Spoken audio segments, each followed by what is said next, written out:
I'd just like to add a brief item of new business, which is the City of Vancouver Climate Action Plan. Okay. Anybody else have anything that they would like to add? No. Look for a motion to adopt the agenda as amended. Moved. Seconded. All those in favor? That's carried. Thank you very much. Moving on to our presentations and delegations. First up, we have Chris Hergesheimer, Director of Programs and Innovation from the One Straw Society, regarding the Sunshine Coast Food Charter. So we'll look for them to be moved into the meeting.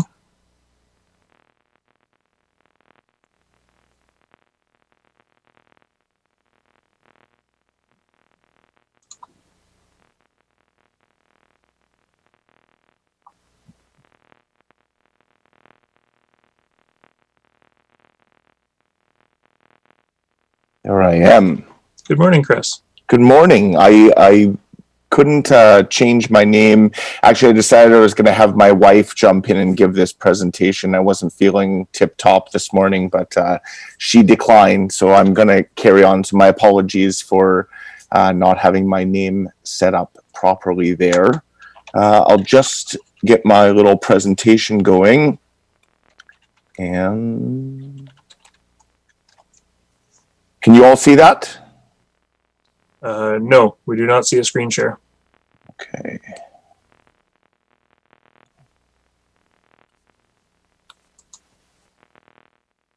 Now we do. Excellent.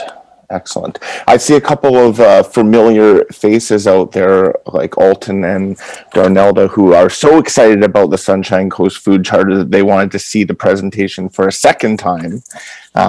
So thanks very much for having me present this morning. I want to first start by saying so much work has gone into this really short document. So I appreciate having the chance to speak with it a little bit further in front of the committee this morning. So why a food charter and why now? So you can see here, food charters really drive visions, actions, and strategies for civically engaged food systems. So whether that's promoting local investment or driving efforts to preserve farmland or promoting food co-ops or creating policies that support urban agriculture, a charter recommends to decision makers at all levels of government where they should put their efforts. And I guess another way to look at it is that a food charter is a broad community statement or a set of goals that describes how the members of a specified community, in our case geographic, being the Sunshine Coast, want the food system to be maintained. By including the voices of various stakeholders, food charters encourage a broad base of support, cross-sectorial collaboration, and community connection. They can also be used as an education piece. They raise community awareness about food systems concerns and offer a platform for discussion and advocacy. The why now that we've decided to bring this back up and make our push to the governments here is kind of obvious to those of us who've been working deeply in this sector. The past 8 months, almost 9 months, has given us insight into many of the risks associated with the global food system. And while we on the Sunshine Coast didn't feel the impacts more than some flour quotas at our local grocery store, the risk could have been much greater and much more disruptive than it was. The pandemic has provided a window through which we can clearly see the risks, and we can begin to act in really small ways to help mitigate some of these risks. I've been working in this field doing food security stuff for over 12 years now, and there's been a kind of doom and gloom, ferry stop running type discourse, and I don't personally feel that discourse is getting us where we need to be. Public sector investment in agriculture locally is almost non-existent. The farming sector is experiencing very slow growth, if growth at all, due to high land prices, lack of markets, and labor challenges. And I think a new discourse is needed, and the Food Charter begins to put that new discourse forward. It's important to remember that food charters are not binding policy statements, but instead they act as inspiration for how to develop local food policy or initiatives for the community. While they're meant for developing food-related policy, they can also be used for municipal strategic planning or promoting government endorsement and accountability, or offering sort of a long-term reference point for community and governmental partnerships. And I think this last point is where the support of the SCRD committee and council are paramount. Over to our Sunshine Coast Food Charter in particular, I'll just say that they're very common throughout BC. Almost every community in the province has a food charter, whether they're rural or urban. Ours has been in the works for over 5 years and involved a lot of deep consultation. And I have here on my notes 12 organizations, but it's actually 13, given that the District of Sechelt did come back with a full endorsement. And I did make a presentation to the town of Gibsons last week, and I'm waiting for positive feedback from the town of Gibsons. So that will be, in the end, it should be 15 or 16 different organizations who all have a connection or interest in the ideals and principles that are set out in this document. And the value there is that, you know, these 12 groups who might have 200 or 300 different members, we can really speak about a large, broad base of support for these kind of ideals. There's been some critiques that the charter is very high level and very ambitious, that it doesn't actually have any actionable projects, or it's not initiative oriented. And I want to make it clear that it's meant to be high level. It's meant to be a government policy guiding document and provide a framework for future action plans. So when we have a specific actionable project that emerges and it's brought forward before council, we have an understanding, we have a starting point for agreement that the project would be supported in principle, coming back to the idea that food charters are sources of inspiration and, I dare say, agreement with local government and the community. So in our particular food charter, we have some very broad goals: collaboration and participation, health and well-being, cultural vitality, economic vitality, and environmental stewardship. Things that are pretty hard to, not get behind. And more importantly, what can they do? And they can lead to food systems policy or the development of specific projects which are outside the policy realm. And I think it's really important to stress that the food charter calls for the creation of what we would understand as food systems policy, not only local agricultural policy. And this type of interconnected policy work avoids interventions in certain parts of the food system without understanding the impacts in other parts of the system. So we really want to look at food systems policy as a whole that looks at everything from production, distribution, marketing, consumption, and disposal. So we want to examine those connections when we're putting policy into play. It can also help drive specific projects and initiatives that may not be or require policy per se. So what's the ask of us? We, the creators and facilitators of the document, request that the Sunshine Coast Regional District fully endorse the Sunshine Coast Food Charter as a public statement of principles related to the health and future of our food system. There's no financial commitment and no commitment to fund current or future activities at this point. However, there is the understanding that if community groups, businesses, and/or individuals bring forward initiatives and ideas that fall under the purview of the food charter ideals, council will consider them in relation to their commitment to the overall goals of the charter, mainly strengthening the food system and its associated positive impacts. And we know that there is support from the SCRD through the creation of the agricultural area plan that was done in 2014 and the exploration of a food sustainability strategy. So we would very much like the SCRD to add their name to the list of endorsees and send a signal to the community that the regional district supports the future of a local and sustainable food system. Thank you. All right. Thank you very much, Chris. Directors, any questions for our delegation? Director Hiltz. Thank you, Chair, and yeah, thank you for the presentation. I definitely see the high level. Actually, the high level for me kind of goes to the UN Sustainability Goal number 2, which is zero hunger, and number 1, which is like poverty reduction.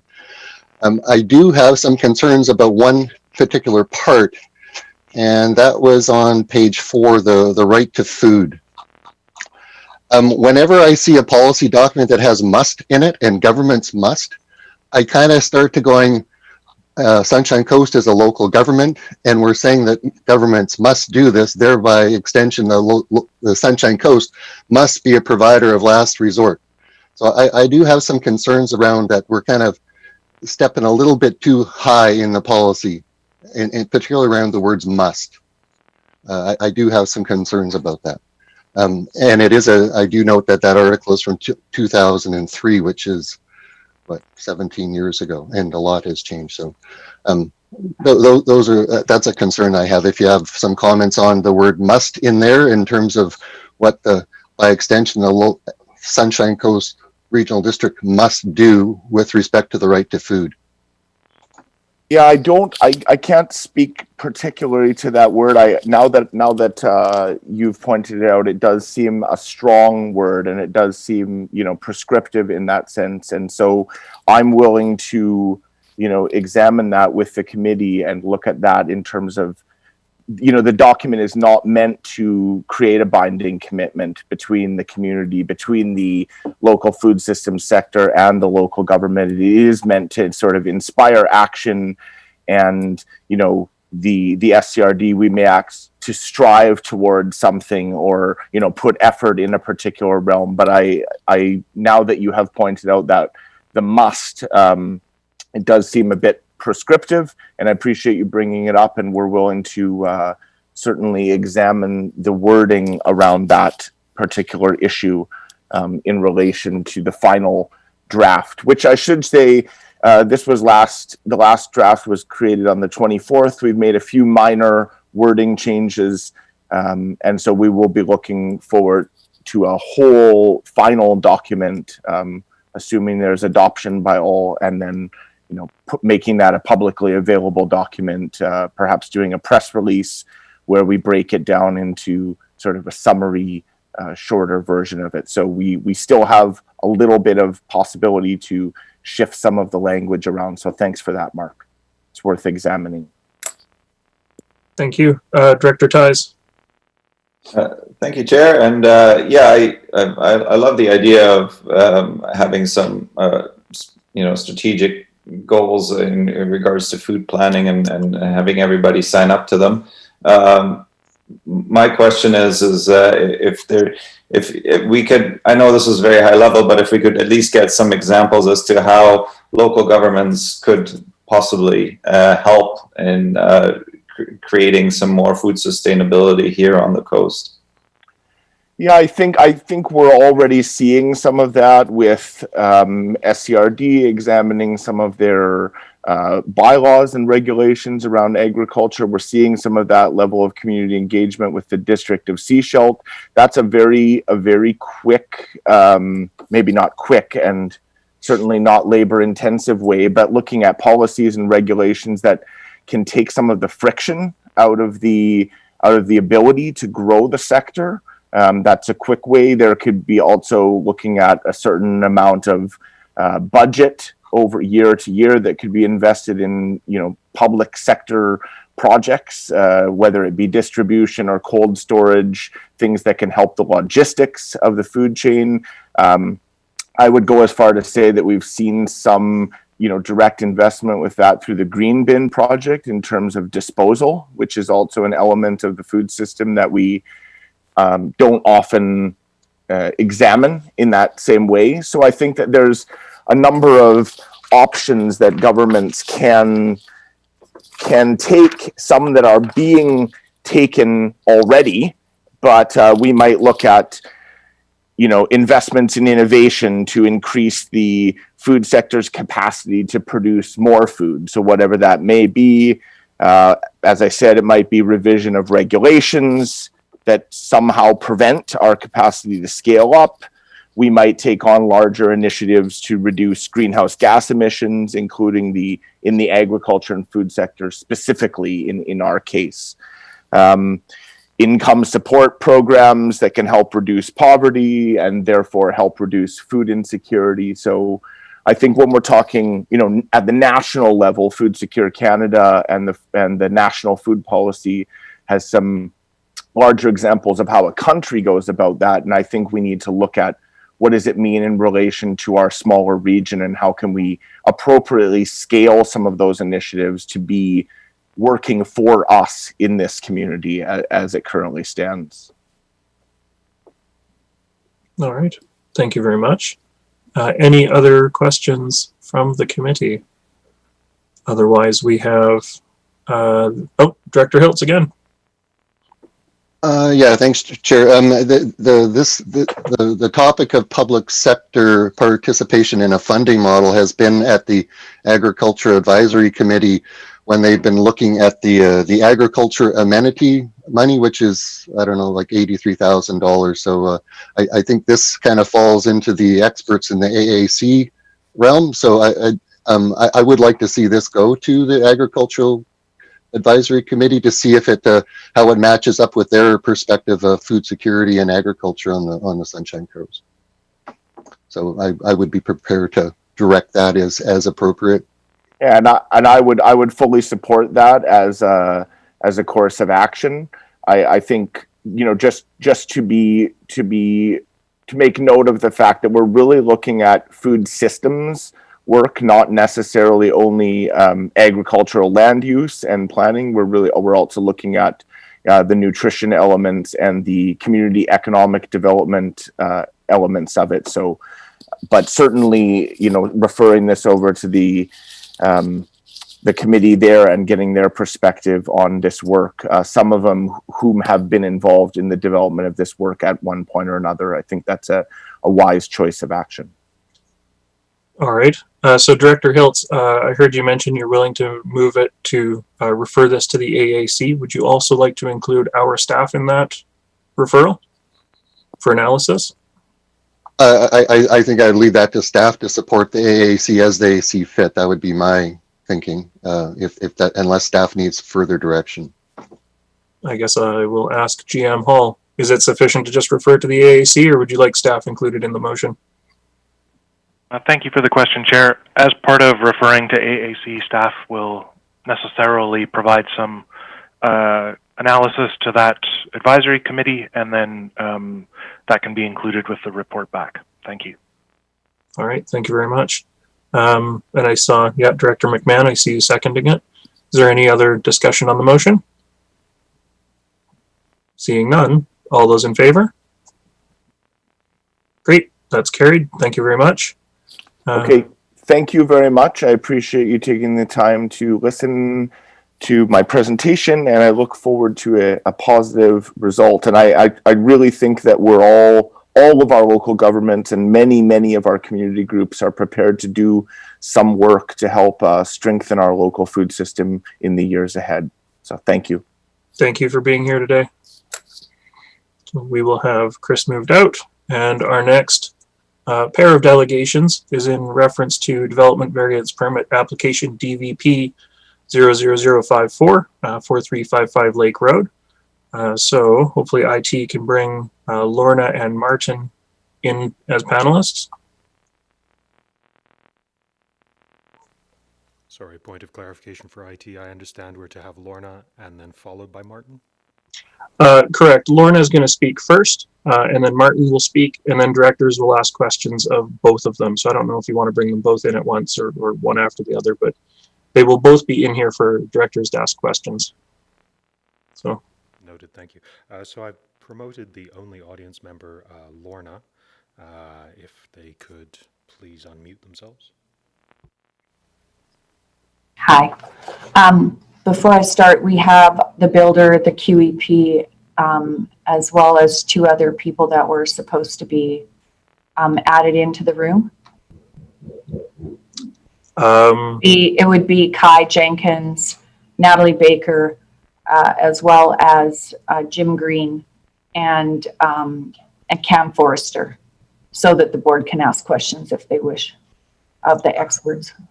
You are the delegation. If we have questions for them specifically, we can give them permission to speak from where they are.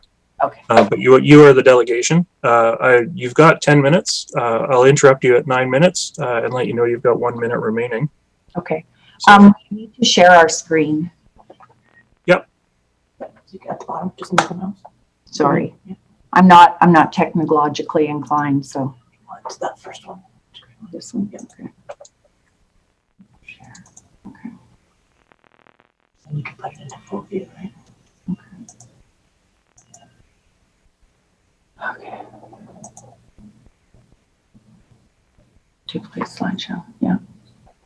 Well, this that There. Okay. Hopefully everybody can see that. Yep. Good morning, and thank you to the chair and members for hearing our DVP. We've been residents of the coast for 18 years. We're a large family of 21 with 10 grandchildren, and we've been trying to rebuild our lake house since 2016, so 4 years. I'm not a builder nor a developer. We'd like to also invite all the board members to come to the site as well.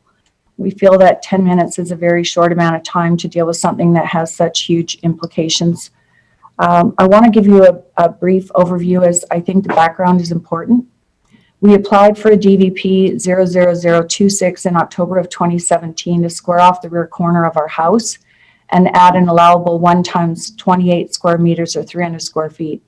As required, we provided an RAR. The APC recommended approval on February 28, 2017. We did not proceed with this DVP as we were given some incorrect information. Later, staff member David Raphael emailed us and recommended we rebuild on the same footprint and add an addition outside of the 20-meter setback. We proceeded with a full rebuild as recommended. The RAR included in all 4 agendas and staff reports to the board are for the old DVP 00026. It will become apparent why this is important. On February 21st, staff member Sven Koberwitz advised we were exempt from RAR, and staff member Andrew Allen advised the QEP to provide the SCRD with a memo. We were not required to do a new RAR due to a covenant on our property number BA 175972 that is attached to our property. Our QEP was hired in 2016 and has managed the project to date. Reports from the QEP have been submitted to the SCRD multiple times. In the documents provided on page 8 of 14 of the covenant, the existing house on lot 2 is excluded. Staff were aware that this was a demolition and rebuild. One of the staff members, Kasia, sent us an email and advised us to get an HPO, which is a homeowner protection insurance, as the house was a full new rebuild. The foundation was not safe to build on, and staff gave us a demolition permit. We were asked to provide exterior as-built drawings of the old cottage based off a 2015 survey. Those drawings and the survey were provided to the SCRD, which show a roof height of 14.97 meters. All heights of our old cottage are based off that legal survey. Later surveys do not match the earlier survey for height, and this discrepancy has led to confusion over the old cottage height. The difference between the new roof height of 1505 and the old cottage height of 14.97 is 19 inches. Our surveyor provided the SCRD a letter stating the new house is on the exact footprint of the old house.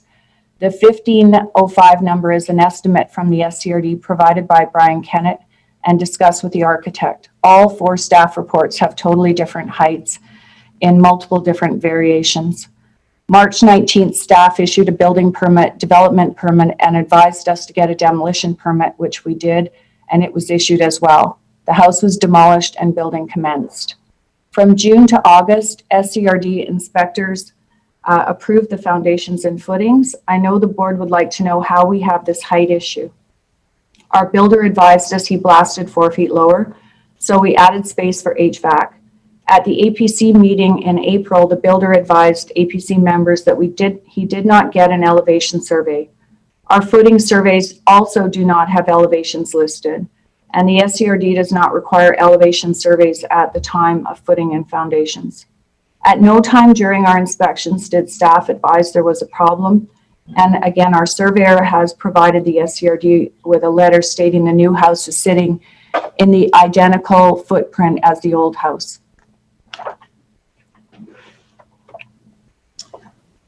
In October of 2019, I went to staff member Dave Patty to discuss reissuing our old DVP 0026 as we needed to square off the rear corner.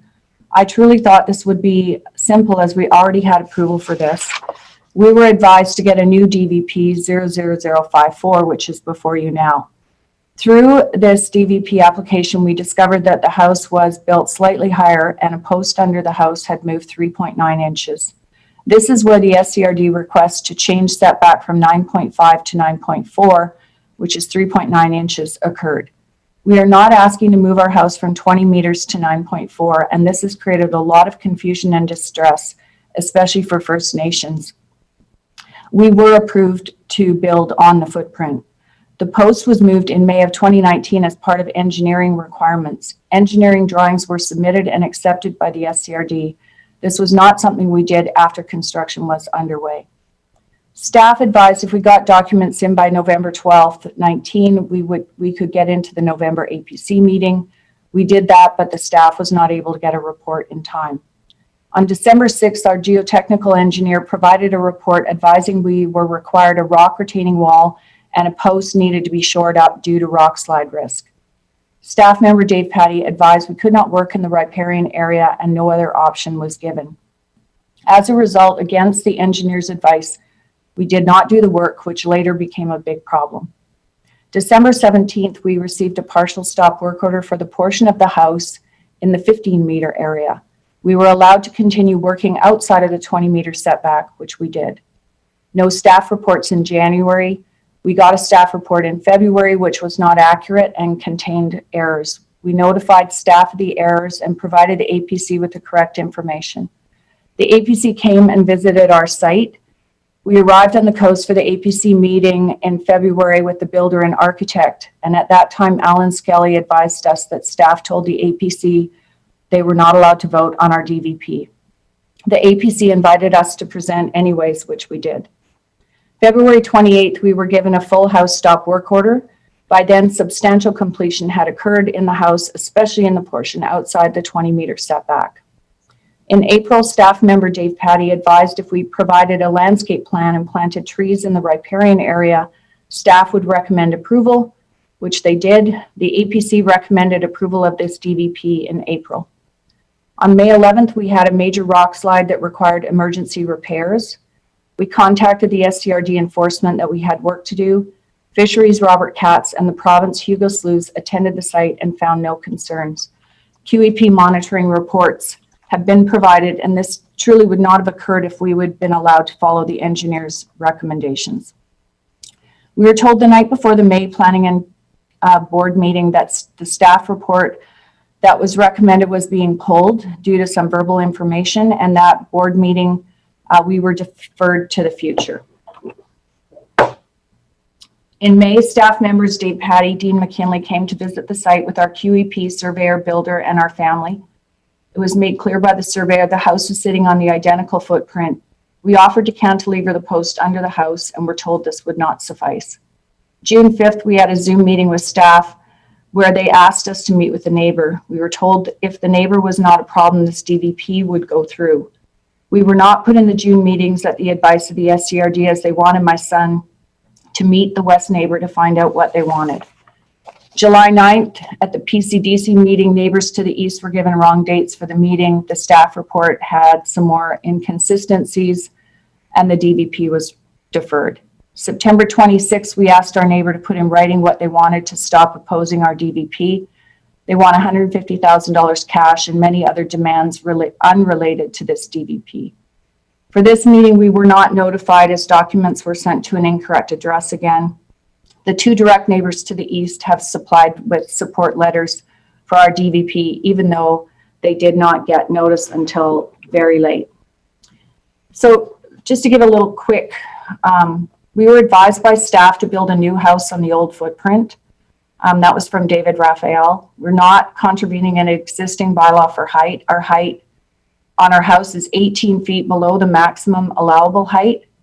According to the professionals that we have involved in this project, and there are so many of them, there is no bylaw definition for volume or mass, and we've been asking for that bylaw.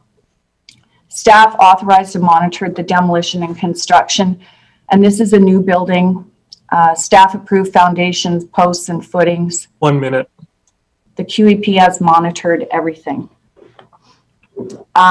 This is the covenant that was registered in an email from Sven Kobrovitz advising us that the RAR is not required. And this is an email from Kasia advising that this was a full rebuild. Here is our old existing cottage as it looked when we purchased it. This is the surveys where the as-built were drawn from. Here is the letter from our neighbor with the cash compensation demand, the removal of the trees we've recently planted, to construct a wall and decoration, a concrete wall on their property. Here's the view from our neighbor's house, so you can't even see our house on the lake. That's before it was painted. We planted trees. There's their house from our deck. Beside it is after the trees were planted. Here's more views. This was before we painted the house, our house black and gray, so it's a close-up view from the neighbor's property. This is our landscape plan, which was approved by the SCRD in April, which we have already predominantly or almost substantially completed. Here's a picture of the neighbor's yurt. They're requesting a view corridor, which is right above our house. This is our new build with our neighbor's house beside it. And you can see all the trees that have been removed on the neighbor's property and their yurt above. These are the turtles that nest on our foreshore that we protect. Yep. Time's up. Okay. This is basically our last slide anyways, which is just showing our property line and the topography so that you could see that we would not have been able to build elsewhere. Okay. Thank you very much. Thank you. Just get you to end the screen share, please. There we go. Go back to Zoom. How do I do that? The blue one on the bottom. Sorry. What would you like me to do? I don't know what to do. Sorry, I'm so not technologically advanced. It's very stressful. There we go. We took it off, right? Yep. Okay. We're good. Thank you very much. I do appreciate everybody listening to my 10-minute review of 4 years of work on our property. All right. Thank you very much. We are going to invite Martin in to present as well. And then at that point, we will ask questions of our delegations, if there are any.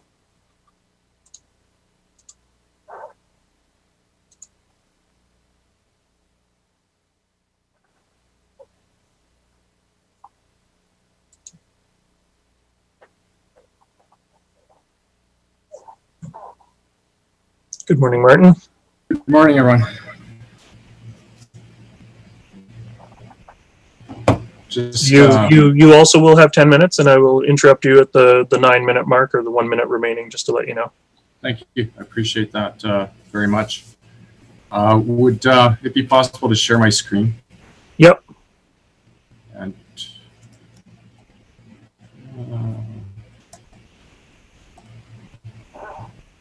let's see if we can get that done.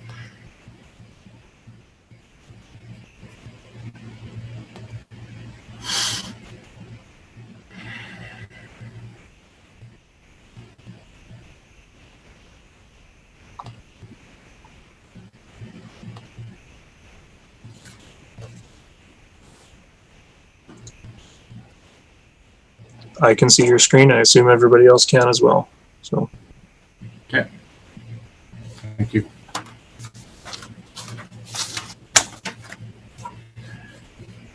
Okay, so my name is Martin Edelbaum, and I'm speaking on behalf of my family, my wife Barbara, and my children. First, I want to thank the chair and members of the committee for inviting me to speak as a delegate. I will try to be brief. This is a very complex and clearly contentious matter. My family built what my wife calls our forever home on lot number 1 in 2016. We love the Sunshine Coast. We love our community and Sackanaw Lake.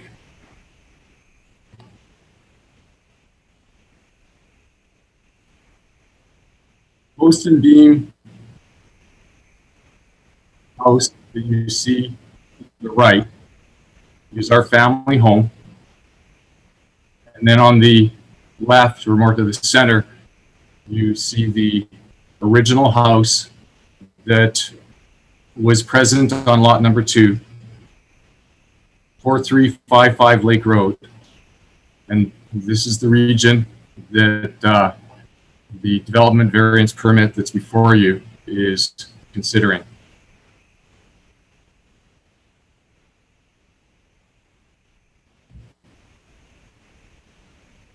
This is a photo just taken looking at the south elevation of the old structure before it was knocked down.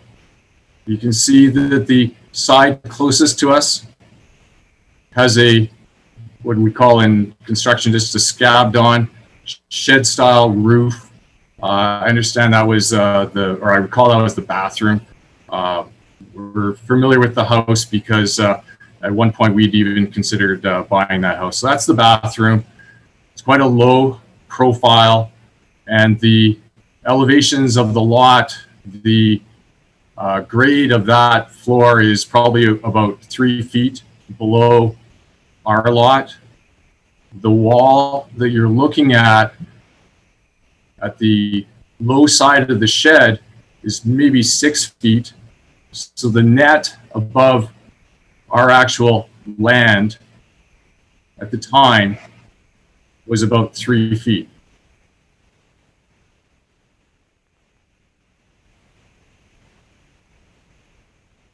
This is a view from our living area prior to the removal of the old house. This is where this is like I'd be standing about where we make our campfires, looking out towards the lake.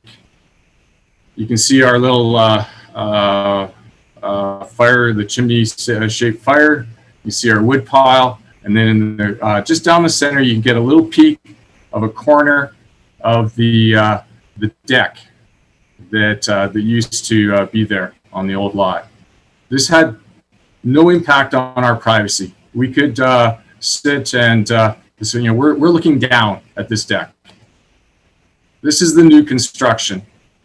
And this is when it was just absolutely painfully obvious that what was being reconstructed was not staying inside the three-dimensional envelope, the volume, the mass, however you want to call it, of the original structure.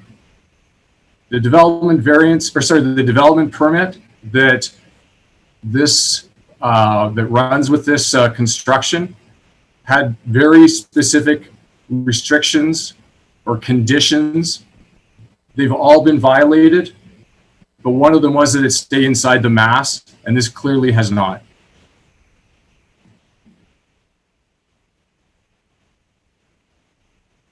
So again, just for ease of reference, old on the original cottage on the left, the new one under construction on the right. You can see the damage to the riparian zone, and that's really not part of the permit variance before you, but you should probably keep an eye on that because I'm sure it's going to come up, and it is something that the SCRD is obligated to be protecting.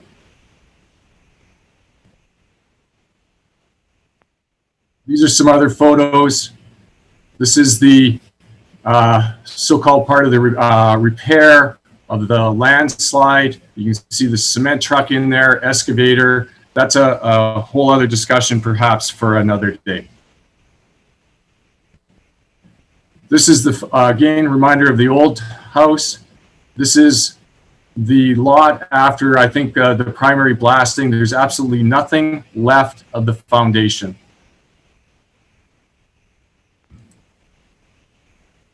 So it's obvious, or sorry, this next slide, this is from page 43 of your agenda material.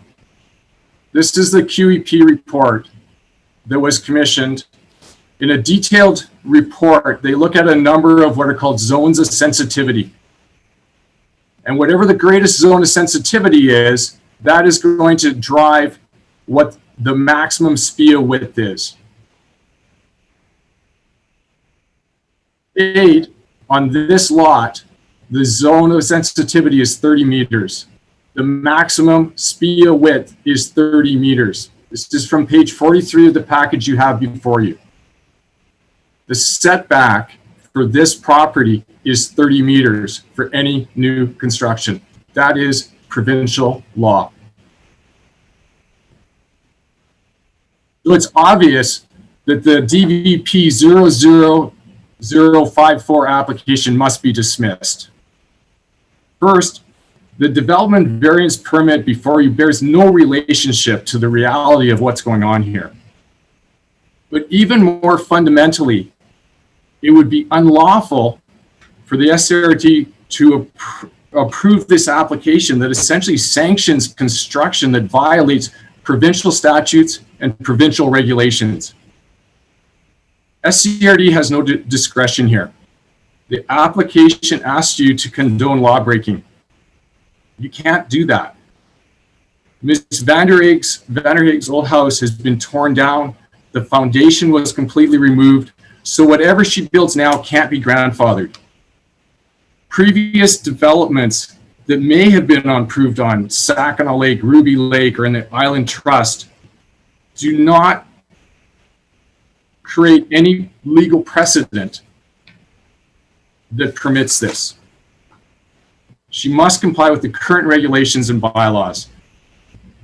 Under the Riparian Area Act, current bylaws require the 30-meter setback, as I showed, and that's from the 30, and you're not going to change that 30 meters. That's what the assessment says. The staff report incorrectly says 20. There's been a lot of setbacks, 15-meter setback, 20-meter, 30. So I don't agree with the conclusion of 20, and our experts also don't agree with the conclusion of 20, but it still doesn't alter my point. A new house cannot lawfully be built where Ms. Vanderhaeg has built it. From the lowest foundation to the highest peak, you can't approve it. You can't approve any of it. If you had discretion, which you don't, you certainly wouldn't want to exercise it in Ms. Vanderhaeg's favor. She comes before you a serial lawbreaker, lying to the SCRD again and again about how she and you got to this point, wasting SCRD time and resources with this irrelevant application that doesn't describe the reality of what is actually going on here. She's utterly ignored lawfully issued stop work orders. At the May, I think it was the 14th meeting of your committee, she tried to describe a landslide that was justifying why the work was continuing. 1 minute, Martin. You'll see it's just not relevant. There's a term for this type of conduct, bad faith. Ms. Vanderhaeg comes before you having acted in egregious bad faith. If you reward her bad faith conduct with approval of her irrelevant application, you will be complicit, and it will be a perversion of the lawmaking process you've sworn oaths to faithfully uphold. Thank you. Thank you, Martin.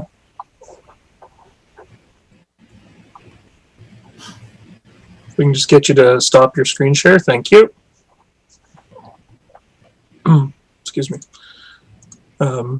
Okay, we're going to ask Lorna to come back in before directors have any questions for either delegation. All right, directors, any questions? Director Hiltz. Yeah, thanks, Chair. Have we received the information that the delegates have presented? Have we received that yet? No. Would you like to make a motion to receive Yes, and the accompanying presentations as well. All right. Seconder for that? Seconded. All those in favor? All right. Thank you. Any questions from directors otherwise? Director Seegers. Just clarification. Initially, the construction was to be built on the existing foundation. As it progressed, it actually removed the existing foundation and did a complete new foundation. Is that correct?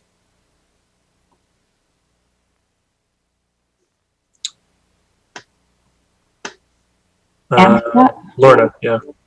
Okay. No, the existing project from the very beginning was a foundation rebuild, which we supplied all of the drawings for that. And the demolition was to demolish the entire foundation. The original building had been added onto multiple times, and it was found to be unsafe. We had an old planner in 2016, and Torski come out and look at the building, and Tor's comment was, it's got to go. So right from the very beginning, we knew that we were required to have a new foundation and a new build, and all of our emails and documentation. I did send a large package to each board member with a Dropbox link with 65 documents that you can all look at that show that this was the plan from the beginning. And a detailed timeline. There's a lot of information, and it's been going on for 4 years. So, to make sense of it all is challenging. And you've all had to look at 4 individually very different and conflicting staff reports over the last year. And so we wanted to make it as clear as possible. Thank you, Lorna. Director Seegers, did you have a follow-up? No? No, that's good. Thank you. Okay. Director Beamish. Just a question, I guess, for Mr. Edelbaum. You came across this morning as very, very legalistic in your approach, and I appreciate that. I understand that.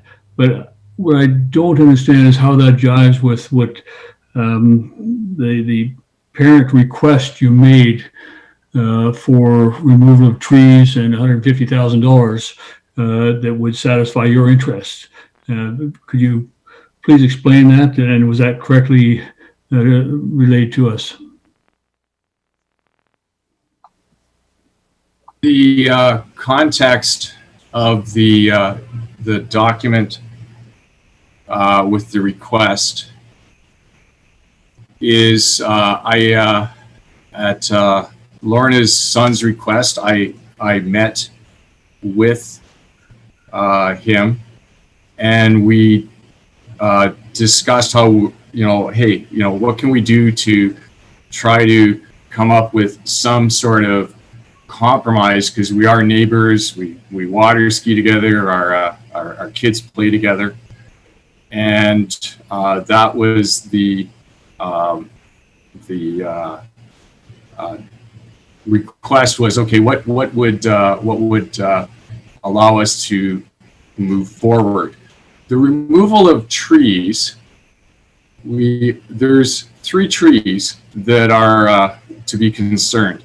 There is a Douglas fir that is been there for a number of years that we're not asking for it to be removed, but if some maintenance was done on a couple of the branches, it would enhance the view for us and offset the compromise view we have. Because even if, like the suggestion I had there of trimming a corner of the deck back and reducing the height on that one tree is kind of like, okay, we'll get a little bit more view out this way. We've lost our view because now we're looking at the side of a large house.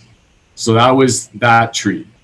There's 2 Douglas firs that Lorna has planted recently along the lot line. And she said that it was the SCRD that requested those Douglas firs be planted. To me, it doesn't make any sense. It's not sure whether it could even be considered spiteful to drop 2 trees in.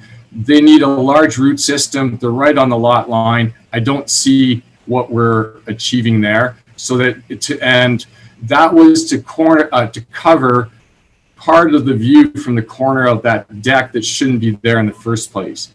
The deck that you see before you, or you have to consider, has also been cantilevered. There's discussion about where that one support post has changed and how it's only moved, a few centimeters. But the other very significant part is the deck is now cantilevered forward quite a bit into our visual. Thank you, Martin. And I it's just higher. wanted to bring you back into the Director Beamish's question there about the particulars of your letter. Okay, it's just when you look at the letter, there's a number of points in it. So it was something that, like, okay, what can we do to maybe reduce the visual impact? This has been a very expensive and stressful event. Okay, thank you. Director Beamish, follow up? Well, just to follow up, I guess that I got the impression from your presentation, of course, that you were focused on the bylaws and the provincial legislation and charging that the district cannot, regional district cannot actually make a decision to lawfully enable this, a lawful decision to enable this situation to continue. Yet you seem to have a bottom line with regards to accept if you provide me with these, and maybe my arguments go away. And in some sense, you can't have it both ways. You can't be asking for some elements of financial compensation and other aspects, and then for that, you would see the district could step aside. I'm trying to understand that argument. Go ahead, Martin. The offer was to try to help the SCRD in this situation. I did not create the problem. I didn't allow this construction to take place and become larger and higher and further forward and all the additions. We didn't do that. And it's something like that. The end of the day, we're, either the SCRD will hopefully appreciate the responsibility. And I, if you are offended by the legalistic aspect of my presentation, I'm sorry, but I don't truly understand why, because this is what we are talking about. It's something like, can we fit something into the law? And at the same time, if there's compromises, I'm open to compromise. When I met with Mr. Hall, Mr. Patey, and Mr. McKinley, we also talked about, like, I don't know, is there something we can do to work through the mess? And again, we pay our taxes. We built our place in 2006. We followed the guidelines. Thank you, Martin. Lorna, I see your hand up. I only have a 1-second comment. The 2 trees that the neighbor is discussing were in our landscape plan and were part of the remediation program. Our neighbor removed 7 large trees right beside our property. So we were replacing trees to provide shade as part of that. And the initial complaint from the neighbor was privacy. And as per our photo, we showed what our view of their property looked like before the trees were installed and then the trees afterwards. And we also showed you an image of what our house looks like from their property over to our property from a visit that I had with Mr. Edelbaum. Thank you. And you cannot see the house. Thank you, Lorna.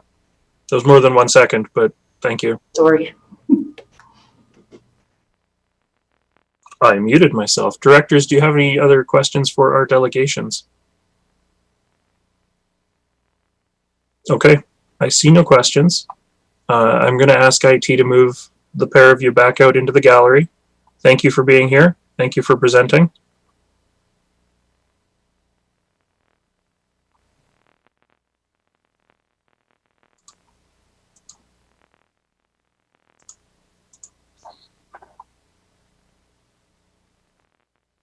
All right. So before we move into the reports, I would ask for a motion to receive all reports and correspondence, please. Moved, seconded, all in favor? All right, that's carried. Thank you very much. So moving into Annex B, Development Variance Permit Application DVP 00054 4355 Lake Road. Turn this over to staff. Thank you, Chair. The SCRD received the variance application for the property at 4355 Lake Road on Saginaw Lake in Pender Harbor. The goal of this variance is to legalize a building that replaces a previously existing legally non-conforming single-family dwelling on the property, constructed around 1970, which encroached into the 20-meter natural boundary setback to Saginaw Lake. The building is, at the current time, nearly complete. Staff analysis indicates a number of concerns with the proposed variance. The height variance requested does not align with what staff calculate to be required. Apart from the height change, the volume of the building has increased in a number of ways, which is a contravention of the development permit. Unauthorized works performed within the SPIA constitute a contravention of the development permit area 4, riparian assessment areas. A condition and impact assessment is required to be submitted by a qualified environmental professional, and following review by staff and provision to the province, a new riparian areas assessment is required to be submitted as part of a development permit in order to restore and remediate the SPIA in accordance with guidelines established by the province. The nature of this work and how it might interface with the building is unknown at this time. The replacement of the foundation and how that relates to the riparian areas protection regulation requires further discussion with the province. Staff observe that the height and volume changes have an impact on the neighboring property. Work has continued on this property in spite of a stop work order since last December, partial, and February for a total stop work order. The SCRD has received 2 letters of support for the proposed application since publication of the agenda, and staff recommend denial of the requested variance. Thank you. Thank you, Mr. Patey. Directors, any questions for staff? Just a reminder that any voting on this is rural areas A, B, D, E, and F. Director Ties. Okay, I guess I'll kick things off. I'm just kind of clarifying or summarizing for me in the simplest way. It sounds like that there is a volume requirement that's part of the development permit, and that was not followed, and that's where there's a contravention of our SCRD bylaw. And then when it comes to the SPIA, then that's provincial law, and that's where that was contravened, and ultimately both of those were ignored, and ultimately, not to mention we don't have jurisdiction in provincial matters, and therefore can't really sign any of this off. That's why staff recommendations are as they are. Is that, am I getting this correct? Mr. Beatty? Thank you, Chair, for the question. Yes, that's mostly correct.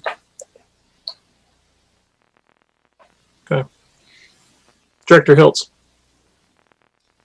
Thanks, Chair. Yeah, I'm on question page 12 of 230, which is page 10 of the report. It's about RAR section 24.1 and the eligibility of the structure. Just if staff have some, could kind of explain how this applies or doesn't apply to the construction that has occurred. Real quick, Director Hiltz, what page number of the agenda package is that? 12 of 230 of the PDF, which is 10 of, let me just grab, it's 5 of 15 of the staff report, sorry. Thank 5 you. of 15. It's about the eligible structure. I don't know who would like to take that on, Mr. Patey or?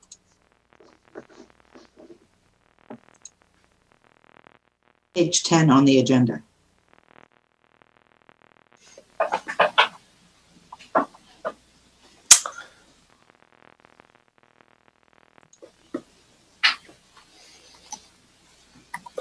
Sorry, Chair, I'm just trying to get to the agenda item so that I may speak to it in a small degree.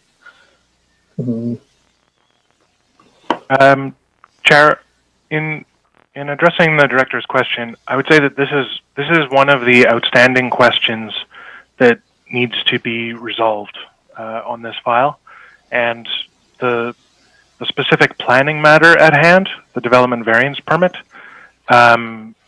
is not going to resolve this question. Thank you. Thank you. Director Hiltz, that covers your question? Yeah, I think so. The eligibility of the structure is a unresolved point, is what I'm hearing. That unresolved but irrelevant to the DVP. Any other questions from directors? No.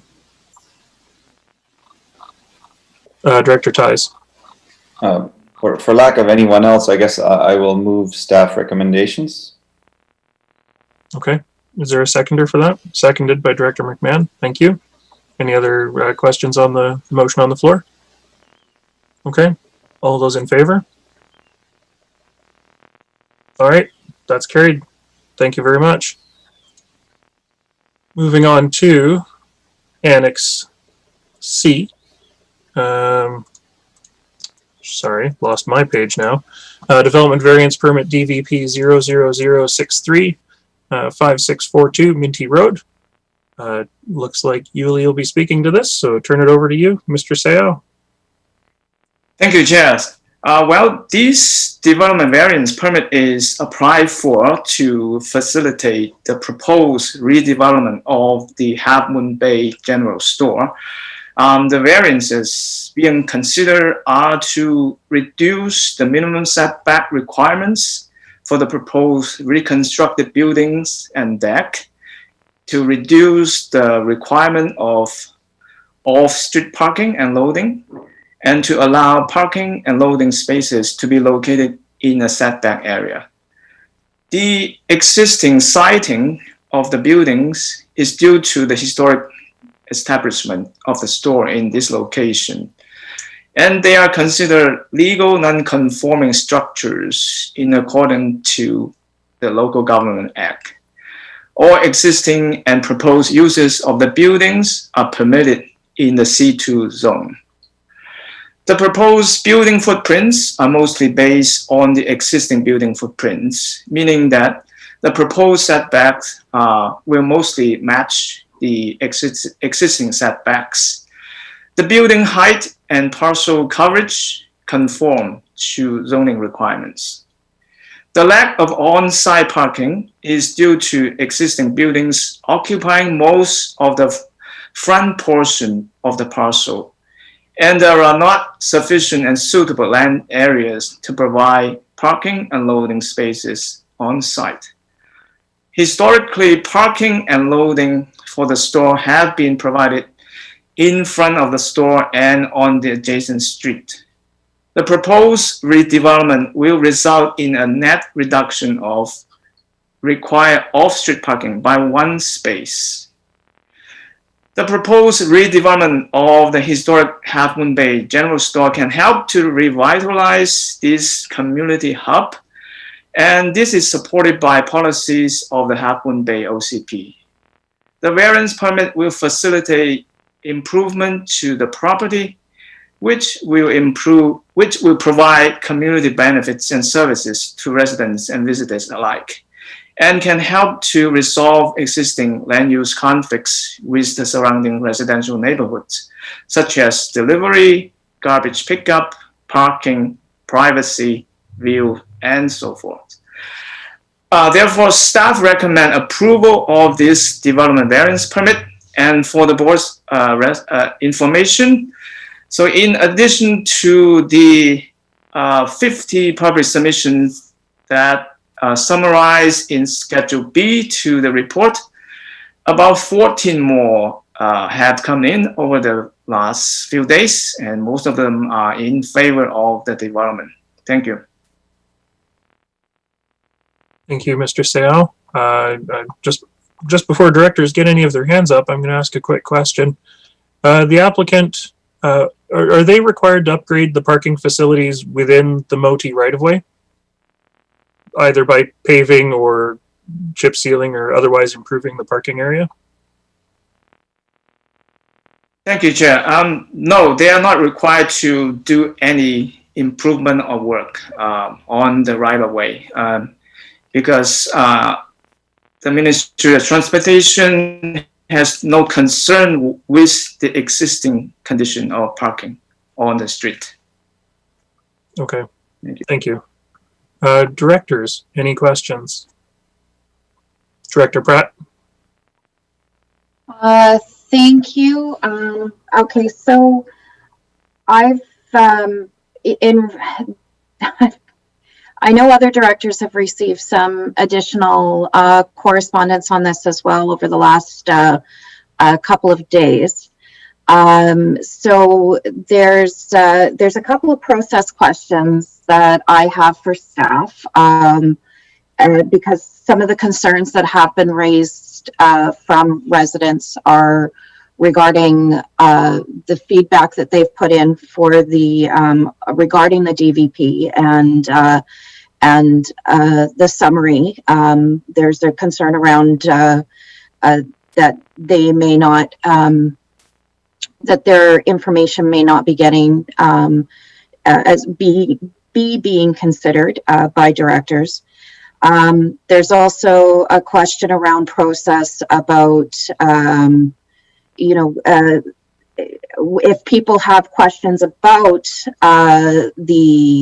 or have suggestions whether or not at what point those will be considered either by staff or by directors because there's been about a 12-day process since they've received notification and it's been put here in front of us. I've heard a lot of concerns about the side parcel lines, but just around the process piece and around the feedback piece, if I could get a comment from staff on those. GM Hall? Thank you, Chair.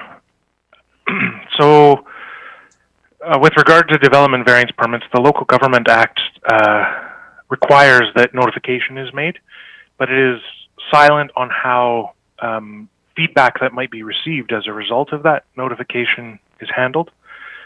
Staff do review all comments that are received after notifications from DVP applications, and we do use them to inform report drafting or presentation at committee, as the senior planner has in this case. And especially during COVID, where we don't have people visiting us in our physical boardroom, there has been an increased reliance on letters for communication.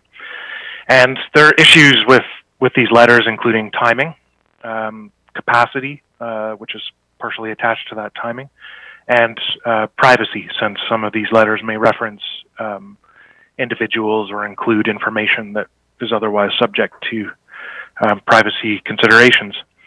And so the summary that was provided as part of the amended package and the additional update that the senior planner offered are an attempt to summarize everything that has been received and to provide the directors with a perspective on what we're hearing from the community. And we know that many of those letters are also being sent to the entire board or to individual directors as well. And I guess the final thing to say is that staff do appreciate the feedback that is received from the community. It is helpful to informing our analysis, and we do review and read and consider and use everything that is received. Thank you. Thank you, GM Hall. Director Pratt, did you have a follow-up to that, or you okay? Okay, Director Hiltz. Thanks, Chair. I want to follow up on the parking issue that you mentioned and the role of the applicant. And so the question I had for staff is the parking plan. This is the 31 spots, which is a 0.5 of the applicant's drawings. It mentions that spaces should be 1 hour parking, and there should be a change to the parking along Minty Road. So for me, it sounds part of the decision is there's an existing parking problem. The applicant is saying that this is a way to solve the parking problem, but no one is actually there to implement the solution to the parking problem, which is to brush out the right-of-way, deal with the Half Moon Bay Creek, which the proposed parking sites actually go over top of. And I don't think you could actually put a parking site over top of the creek as it is. So is there any way for the SCRD to facilitate the implementation of the parking plan for this area in consultation? Again, could the applicant just get a mower from Capilano Highways, mow it back so we can all see what's in the ditch? Is there a ditch there? You know, even as a gesture of goodwill to showing that it is potentially possible. So what control does the SCRD have in assisting the applicant to demonstrate to the public that the proposed parking plan is possible? Lots of P's in there. Thank you, Director Hiltz. Mr. Sayal? Thank you, Chair. Yeah, that's a good question. So staff have been in conversation with the Ministry of Transportation. Basically, the ministry has no concern with the existing parking situation. And the parking plan presented is intended to improve the parking situation rather than solving the existing problems. And that, but the ministry, on the other hand, does not express any endorsement of implementing any change to the existing parking situation or the parking plan.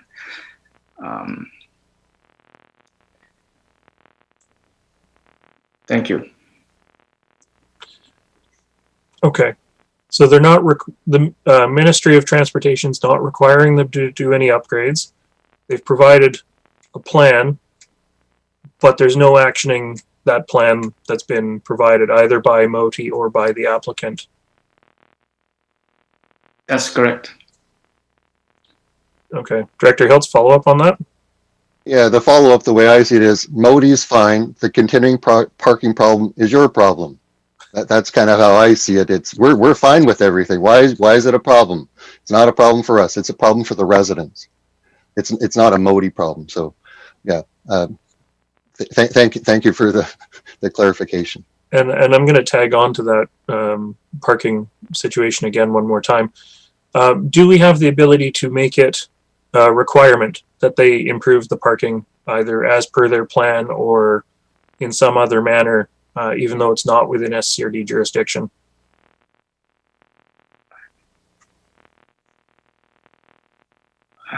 Go ahead, Yuli. Thank you. It is possible through further conversation with the ministry, then we could seek approval from them on any improvement measures that could be carried out. But I would like to point out that the redevelopment proposal has resulted or will result in a net reduction of one on-site parking space. Yeah, so it will be one less parking space.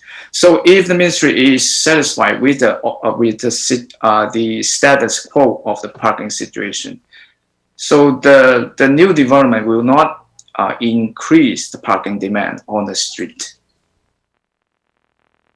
And the ministry has issued a permit for the setback of the building to be located less than 4.5 meters from the right-of-way. Thank you, Yuli. I don't think it's so much a matter of technically or legally so much as would this go a ways towards appeasing neighborhood concerns?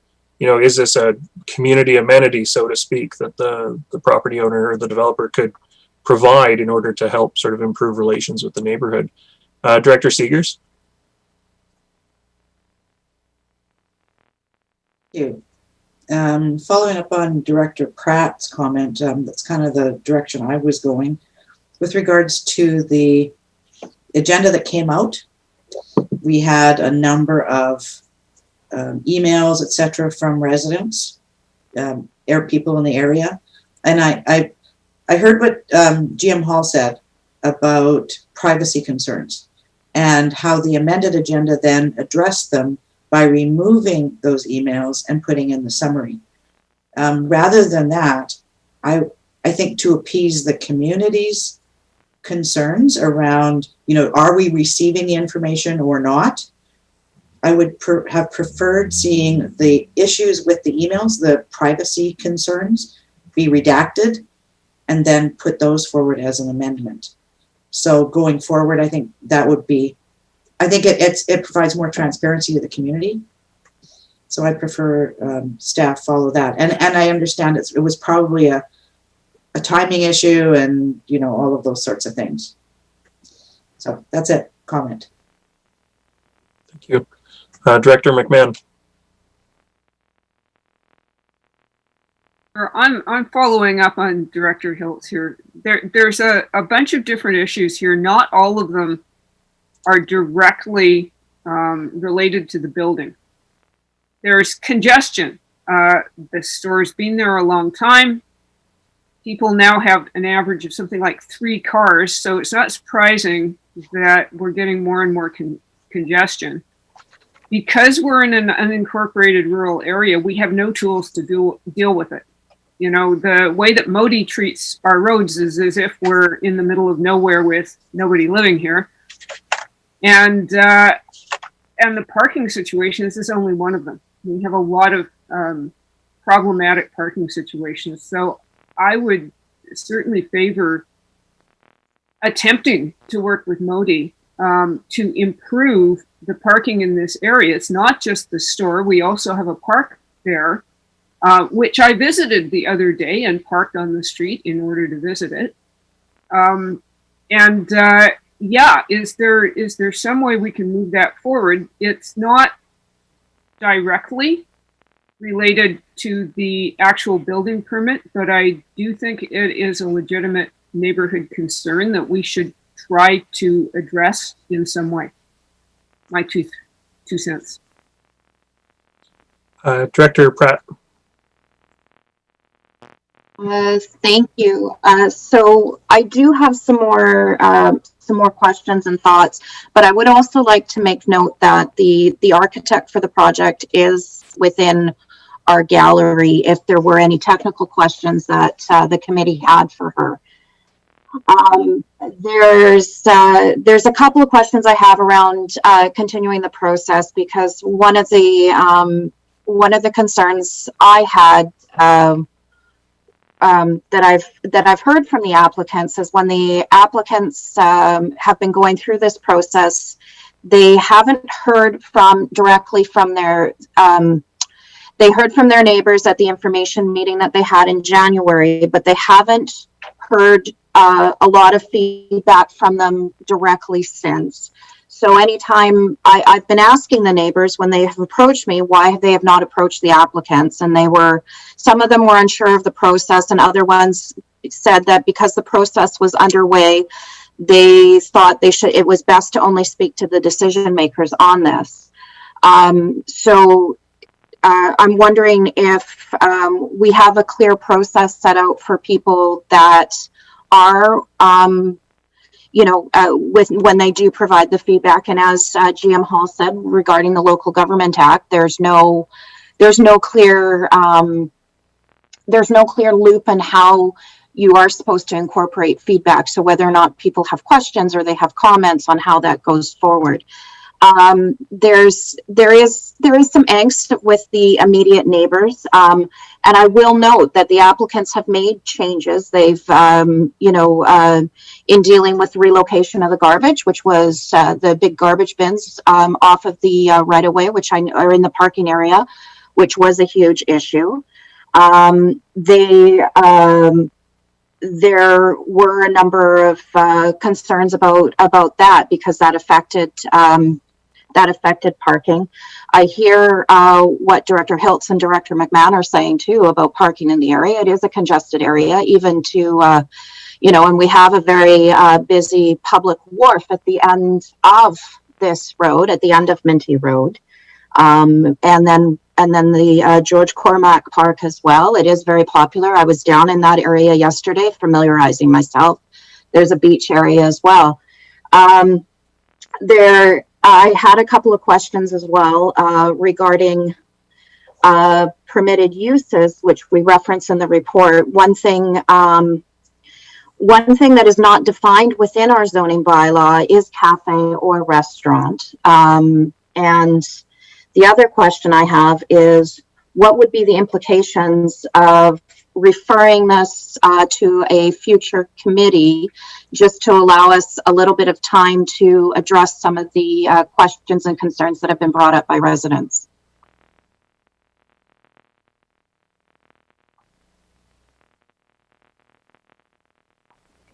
Sorry, I missed the very end of that, but was there, was implications of referring this to a future committee to just allow us some time to continue to address some of the issues that have been brought up, or allow the applicants to address some of the issues. Because some of them, they may not have seen some of the feedback that's come back yet. And the other thing was process for residents that provide feedback. They were unsure of the process in how their feedback is being dealt with. Okay. It's certainly our prerogative to defer it to a future committee pending things, but I see GM Hall has unmuted himself, so go ahead. Thank you, Chair. In terms of deferral, as the Chair notes, that's the committee's prerogative, and from staff's point of view, there's no planning implication to that, and if that happens, staff would be happy to work with the applicant and with those who have provided feedback to the regional district to perhaps bring forward more information if that is the applicant's wish. I can't speak to the implications to the applicant of a deferral.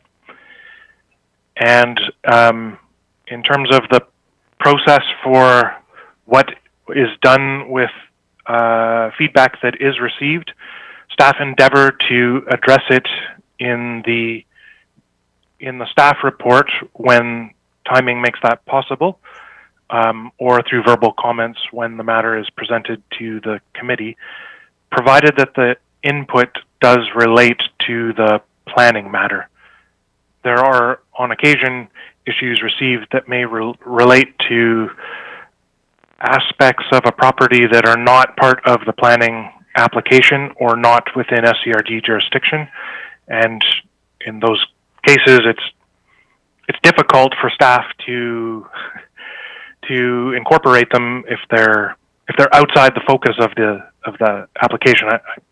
I hope I'm being clear with that. We have to look at everything as a whole, but on this particular file, we are looking at the redevelopment of a building that does exist and is legally non-conforming, and the use of the building isn't changing. So necessarily our analysis needs to align to the specific request for variance that is being made.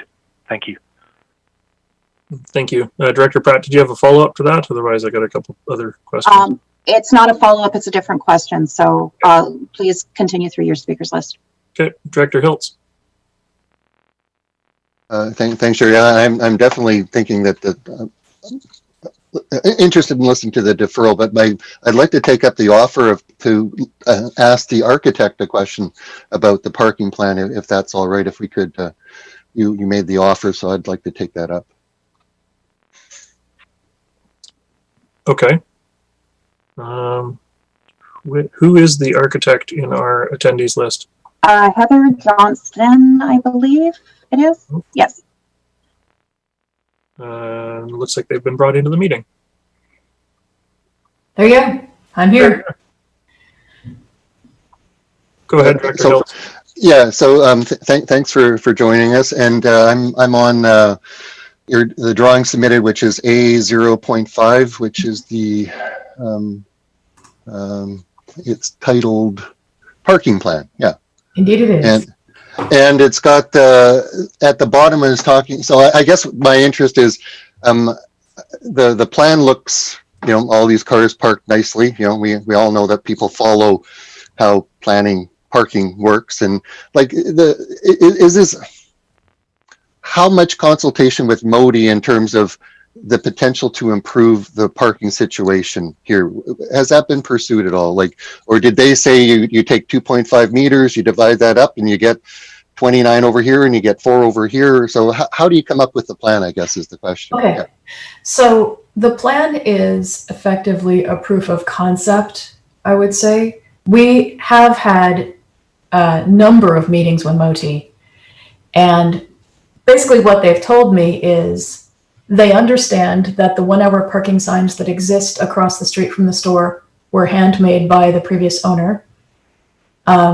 They are happy to turn a blind eye to that because they have no means, no tools for regulating parking or even technically providing parking on the roads that they manage. So because this is a public highway, that's the deal.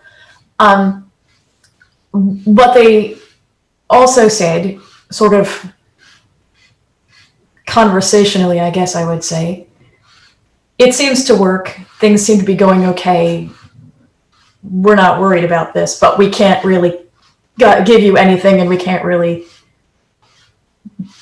approve or deny anything. So in consultation with them at that level and with SCRD planning and the clients themselves, we developed this drawing to show that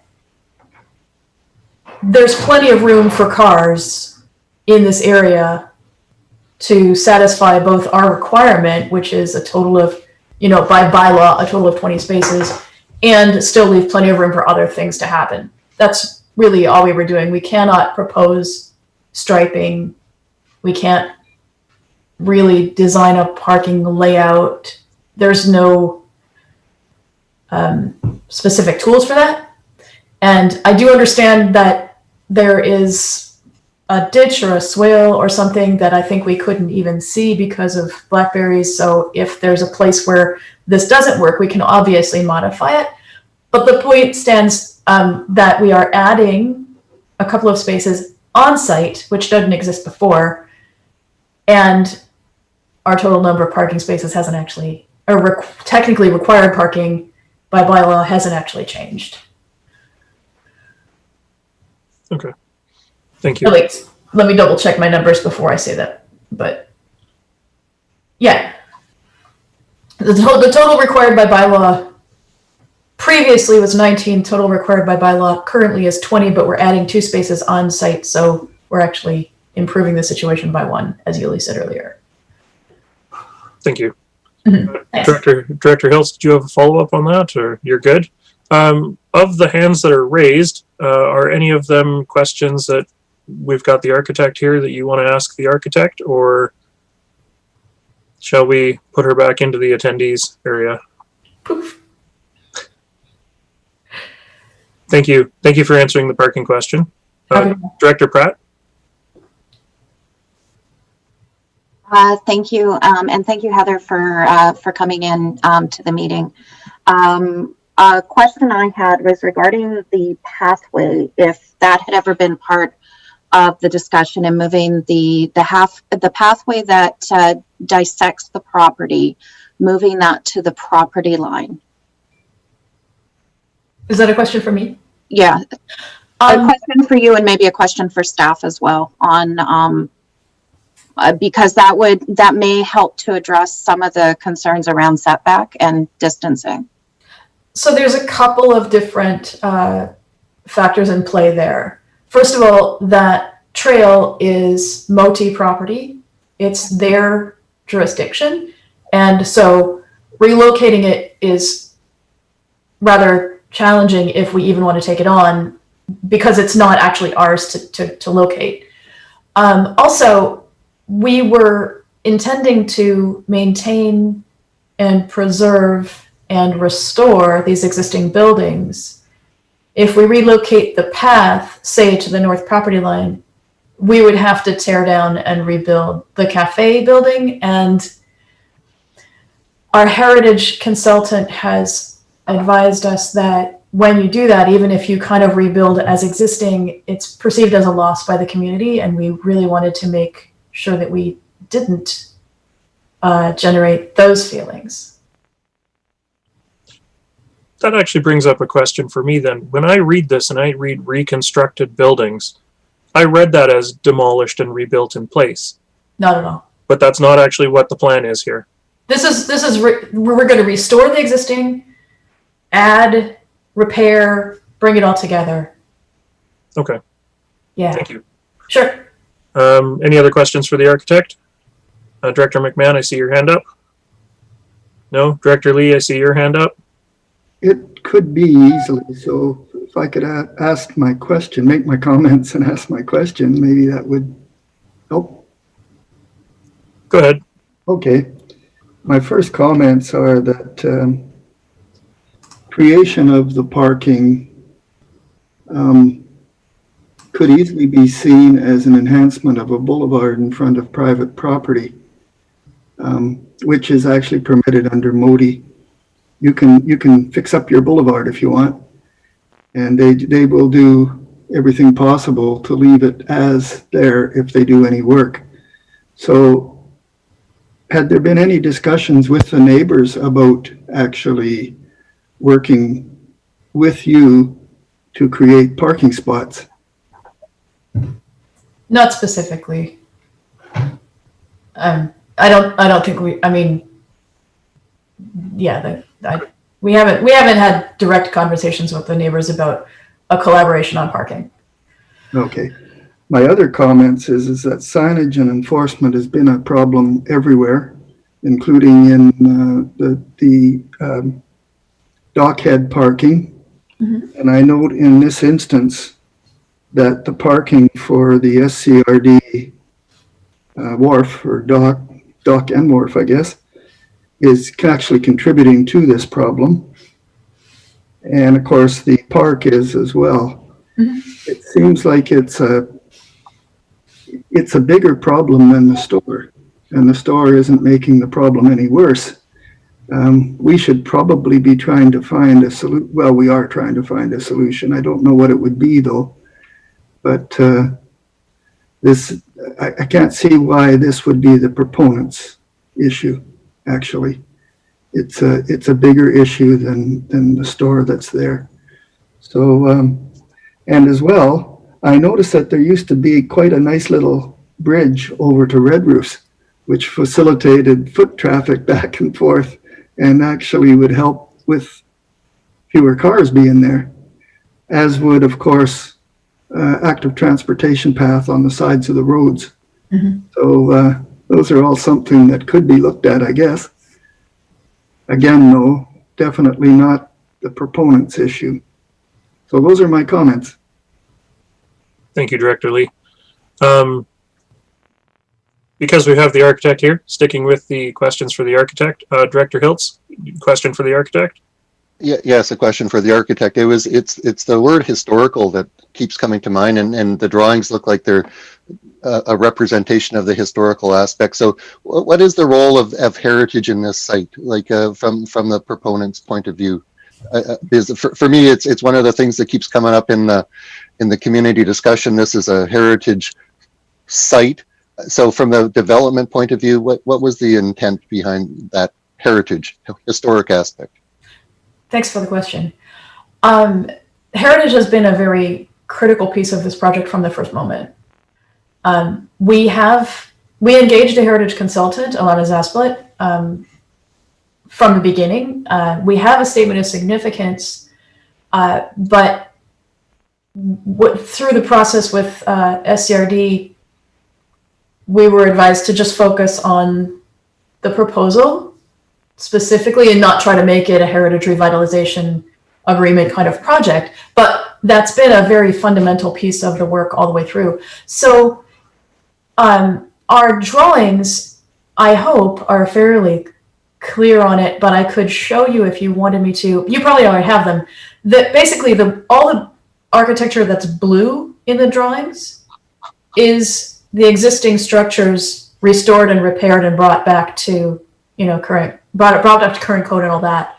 And then the new pieces are clad in other materials that are intended to be respectful, but different, so that it's very clear in the end that we still have these historic buildings and we have a complex that's safe and sound and functional and all of that. This is very much in keeping with the heritage consultant's direction in terms of how to present a heritage project. This site is not officially listed. We had talked about going for an official listing, and again, we hadn't done it, but it's certainly not entirely off the realm of possibility either. But our intent is to maintain and restore this cherished community facility and make it, bring it back to life so that it can serve the community for another, number of decades. It just, honestly, these buildings are really cool, but they're falling down and they need work. And if we don't do it, they will be lost. All right. Yeah. Thank you. Director Hiltz, did you have a follow-up? Are you okay? Okay. Thank you, Heather, for answering our questions today. Sure thing. Staff will move you back out into the gallery. Just 1 second. There was one question that I had that was answered on the staff perspective and the process perspective, but maybe that the architect may be able to speak to, or the applicants may be able to speak to, and is the impact on the applicants if we defer this, if it's deferred, by a couple of weeks, just to allow for some of the questions that have come up to be addressed. Heather? I guess these buildings need repair. They really do. We have put a fair amount of time and effort into the project so far. We had an informal community outreach session clear back in January. We have our DPs. We're working through the building permit. We would very, very much like to keep the momentum. Will a couple of weeks kill us? Probably not. But, every time we delay, it costs money and resources and the rest. Right now we're in low season, so this is a really good time to do work. It's the owners, Pete and Kristen, would very much like to become residents of Minty Road, but they can't till we get the project done. And I almost feel like once they're present there, it'll help with the neighborhood angst. I believe it will, because people understand that they're becoming part of the community, and people understand, I think, generally their good intentions. But talking about it and showing up are always, different things. They have different weight. I don't know. I mean, Thank you. All things being equal, it'd be really nice to keep moving. Thanks. Thank you. Mr. Sayal. Yes, thank you, Chair. So I would just like to add a comment. We, as facilitators of the application, so throughout the entire application process, we continually summarize the feedback from the neighbors and provide them to the applicant and to the architect. And in fact, the design have changed throughout the application, and has evolved and has improved in response to those comments. So and yes, there are more and more comments coming in towards the end of the just before the meeting, but they are more or less very similar to the comments that have been provided previously. And I believe as through working with the architect, they have addressed most of those concerns, and of course we had quite a few meetings with MOTI to explore the possibility of improving the parking situation. So that issue has been looked at as well. Thank you. Okay, thank you. Director Beamish, I see you've put your hand up. Is it a burning question for the architect, or can we let her go and carry on? No, I think a question for the architect, if I may. Sure. More and more often, we see, especially down here in Gibson's, the use of and the need to facilitate parking for bicycles. Look at page 89 of the page 89 of the agenda package. It's a proposed elevation page with looks like a lady standing in front of the store with one bicycle. I'm just wondering, did you envision more bicycle parking there? The electric bikes have leveled off a lot of hills for a lot of people and made a lot of unique places like this destinations. And so somebody can say, well, let's go out to Half Moon Bay store and let's have an ice cream cone. And so that the opportunity to encourage more cycling traffic and more parking for cycling might take some pressure as well off of vehicle parking. So I just wonder if you anticipated that. Yeah, that's a great point and a really good question.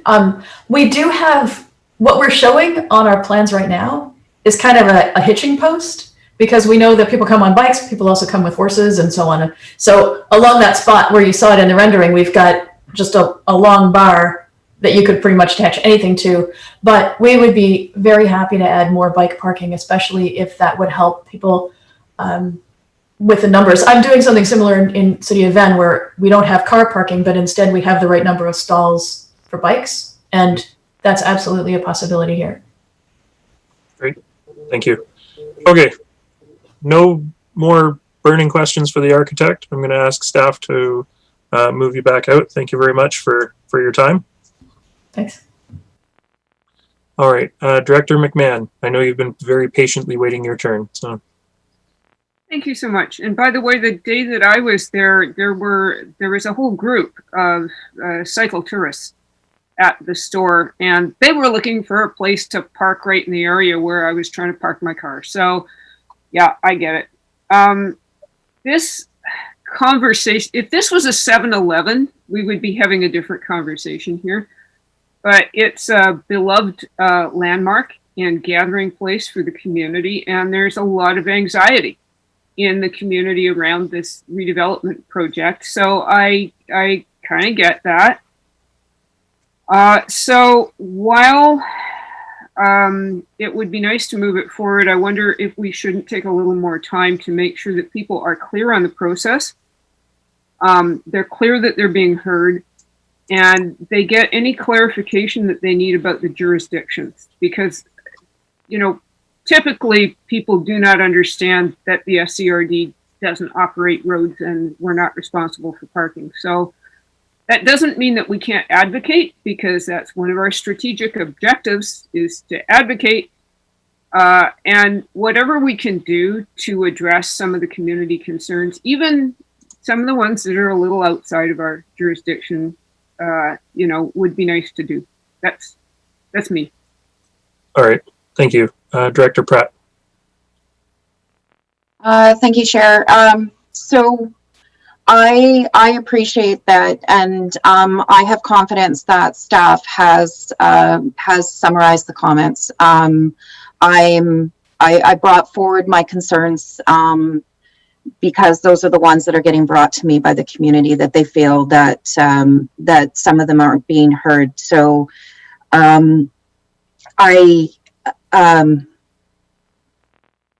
I know this entire area historically, and Half Moon Bay store actually predates Goat Trail 101. So I think that's important to note. It's been there.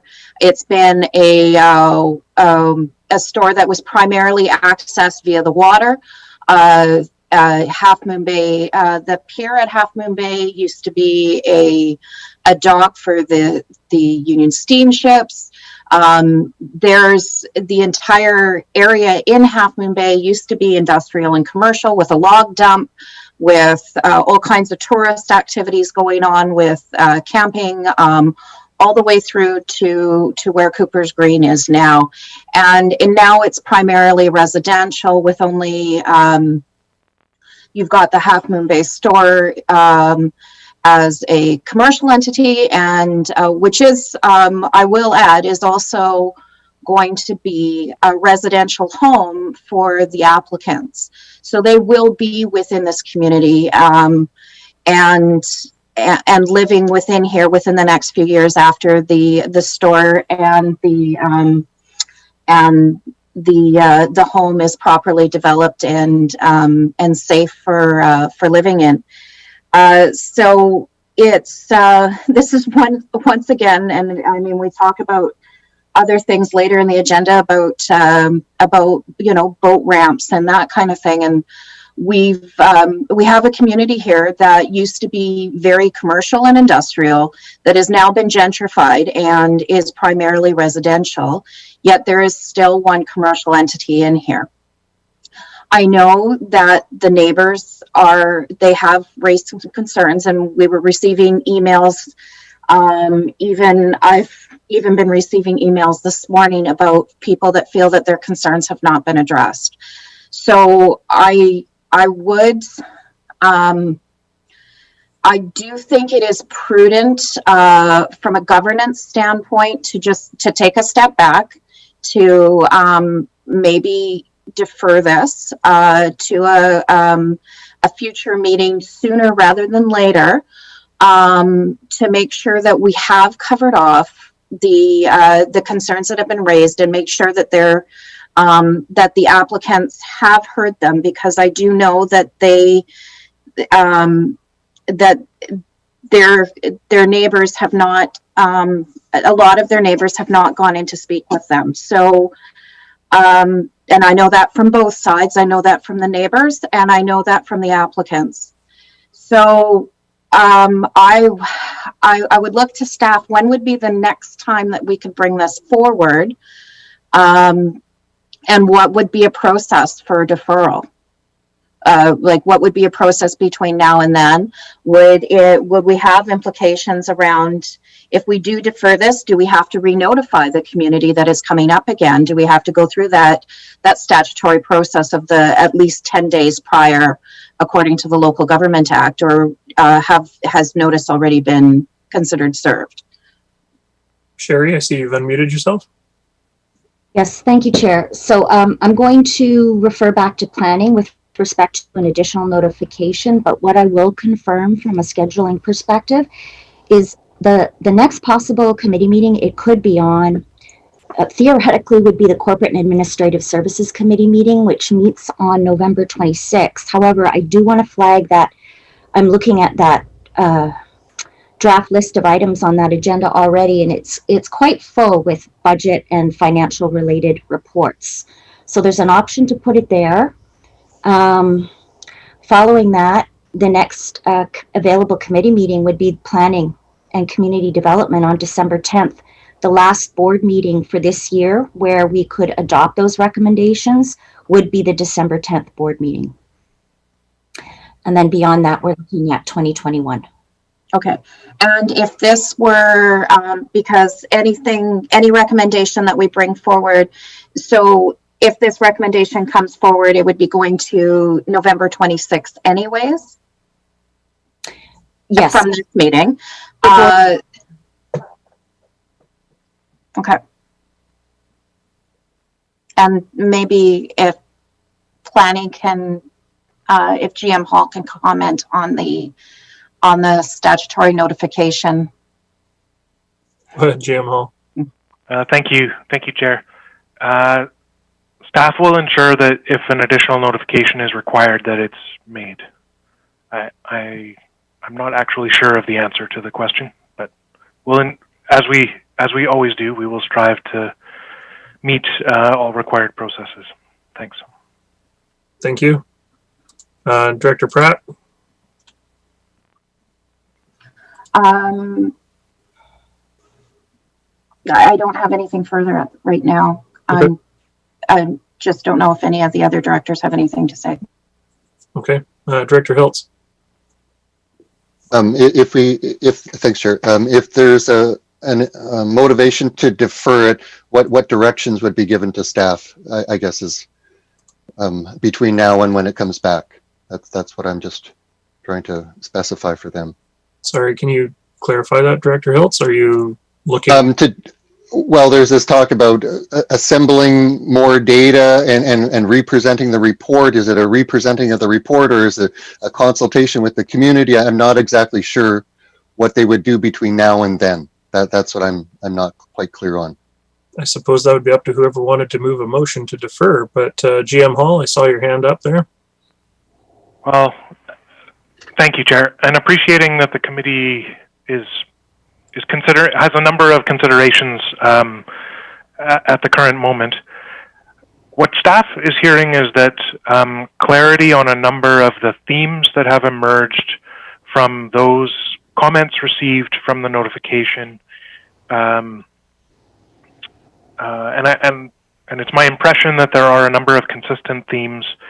That some clarity that might exceed the information that's provided or build on the information that's provided in the staff report would be helpful to building comfort and understanding.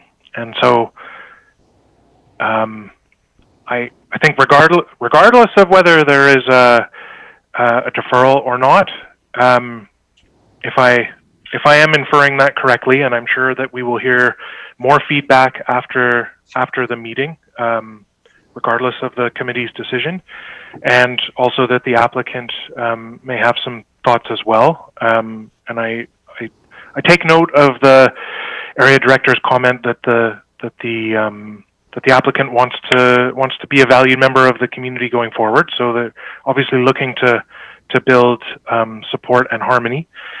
That some information that would build out what has been the analysis that's been provided could be put together in cooperation between staff and the applicant. And that could come as an addendum to a staff report. That could come as project information provided to the community through the SCRD webpage. I could see that there would be a number of ways to fulfill that intent, and that doesn't necessarily close any doors to the committee today. Thank you. Thank you, GM Hall. Certainly, when I looked at this report, one of the things that caught me was I assumed that this was a full demolition and rebuild. And I wonder how many members of the community also assumed that. And knowing that it's instead of rehabilitation and a restoration with some expansion, that may change the tone of some of the comments that come in as well. Director McMahon? Yes, judging from some of the emails that we received in the last few days, there was a lot of confusion and alarm over the amended agenda. And I think we need to resolve that. So I would favor postponing this a little. Having said that, I would still like to resolve this matter before the end of 2020. I do not want to be dragging a lot of issues into the next year. We've got plenty to do. And it's not fair to the applicant either. For sure. I've heard a lot of interest in deferring this to some point in the future. I'm hoping that one of my rural directors who vote on this will make a motion and hopefully perhaps fix a date to go with that, just for some clarity. Director Lee? Thank you, Chair. I'm not about to make a motion for deferral. I believe someone else needs to do that, because I really can't see what will change between now and any time in the future, except maybe we get some questions answered, but I think the questions have been answered. They're just being asked again. The problem is that the Half Moon Bay area is building up. There is going to be more traffic to the store strictly because there's getting to be more people living around it. There is a need for more parking in that area, but this proponent can't cover that off because there's a need for parking for a lot of reasons. I don't quite understand what deferring it would do, but if there is a desire to, I would support it, but I'm just having trouble understanding why we would be deferring. Thank you. Director Tice? Yeah, I'd like to echo those thoughts from Director Lee, and for the sake of brevity, I'll keep it at that. Thanks. All right. Thank you. I see no further hands up, but I do need some sort of motion to move this somewhere. So this is voting A, B, D, E, and F. So I need a motion from A, B, D, or F. Director Pratt? Thank you. I appreciate the rural director comments and of course the municipal director comments as well, because it's always valued. And in hearing the a lot of the concerns, that especially the ones that have come out the last couple of days, I don't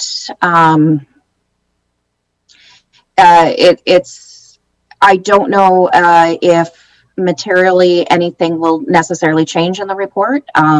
It will have some questions answered to the community.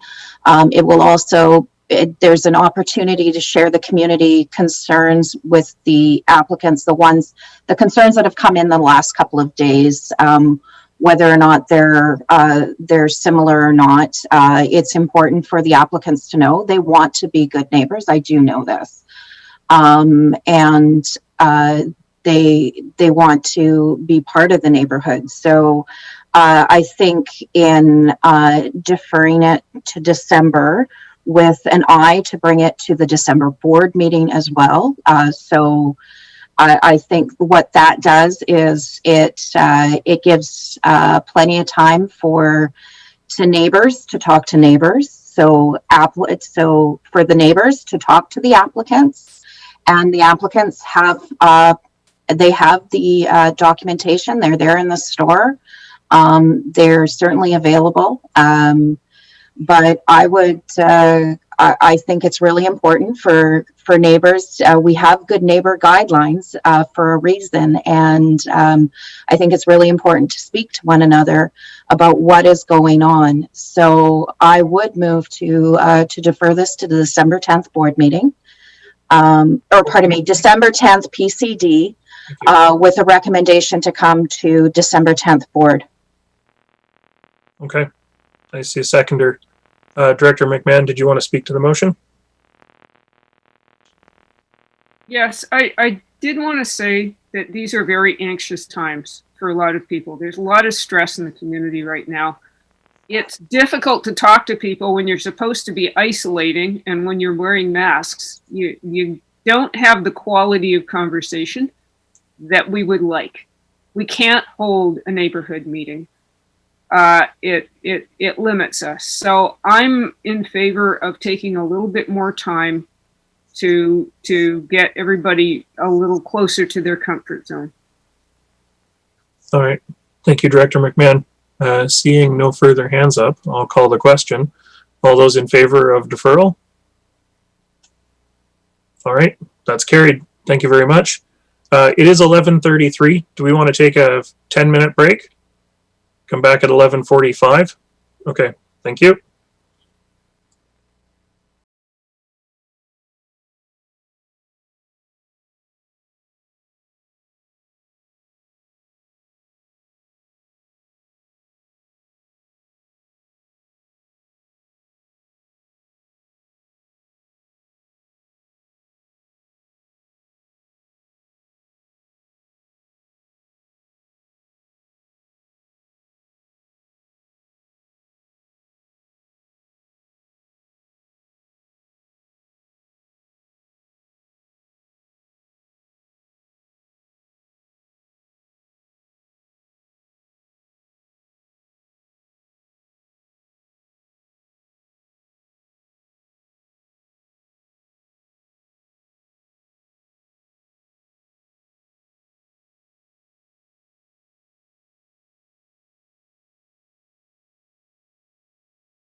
I'll have you all know I changed my pants while we were having a break.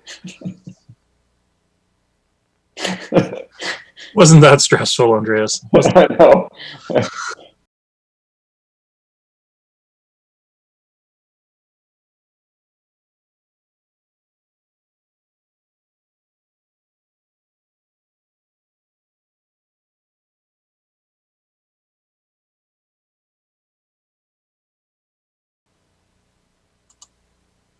All right, welcome back, everybody. Thank you for returning in a timely manner. Moving on to Annex D in our agenda, 698 Leak Road, Roberts Creek, Covenant Amendment. We'll turn it over to Mr. Seau again. Thank you, Chair. So the covenant in question was required as a condition for adopting a zoning amendment by law to facilitate the subdivision that created the current parcel at 698 and 706 Leak Road.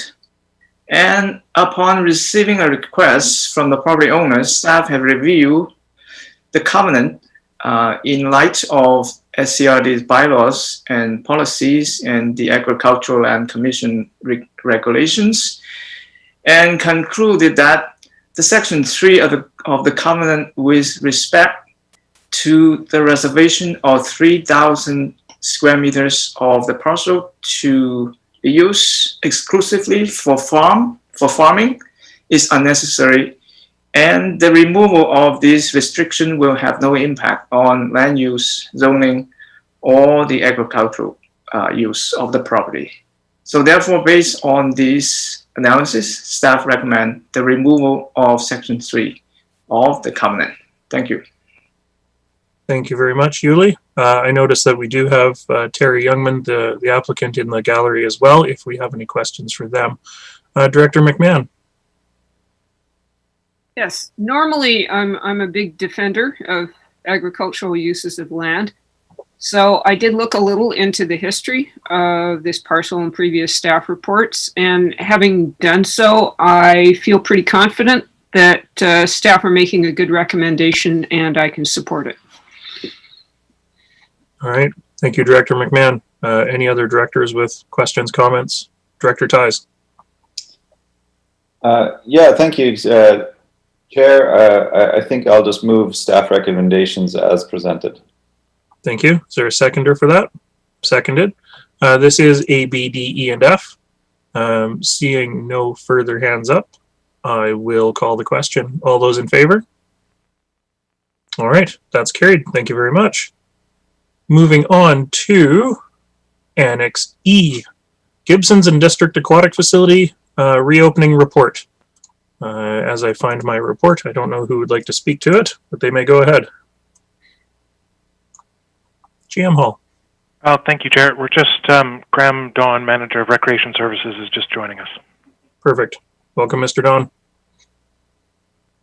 Thank you, Chair. Good morning. So on March 17th, all recreation facilities were closed due to the COVID-19 pandemic. Following board direction from the July 30th meeting, staff began a safe and gradual restart of recreation services. Not included in this restart plan was the Gibsons and District Aquatic Facility, or more commonly referred to as GADAF. As part of the restart plan, staff committed to report back on reopening options for GADAF later in the year. Recognizing significant public feedback and usage statistics to date at SAC, there is a demand for reopening GADAF. Travel distance to Seashelt and Pender Harbor remain barriers to participation at other pools across the Sunshine Coast. While developing this report, staff also took into consideration the release of the new provincial health orders this week and how they might apply to recreation or may impact service delivery, staff training and recruitment challenges, public feedback and the importance of recreation in the community, and guidance from the BCRPA and insight from other jurisdictions in the Vancouver Coastal Health region. Based on current staffing levels and aquatic staff recruitment challenges across the sector, a return to normal hours and programming is not achievable at this time. After considering options and our operating context, staff recommend that an accelerated restart plan that would see GADAF reopen as soon as possible be pursued. This approach could have a financial impact of increasing the year-end deficit.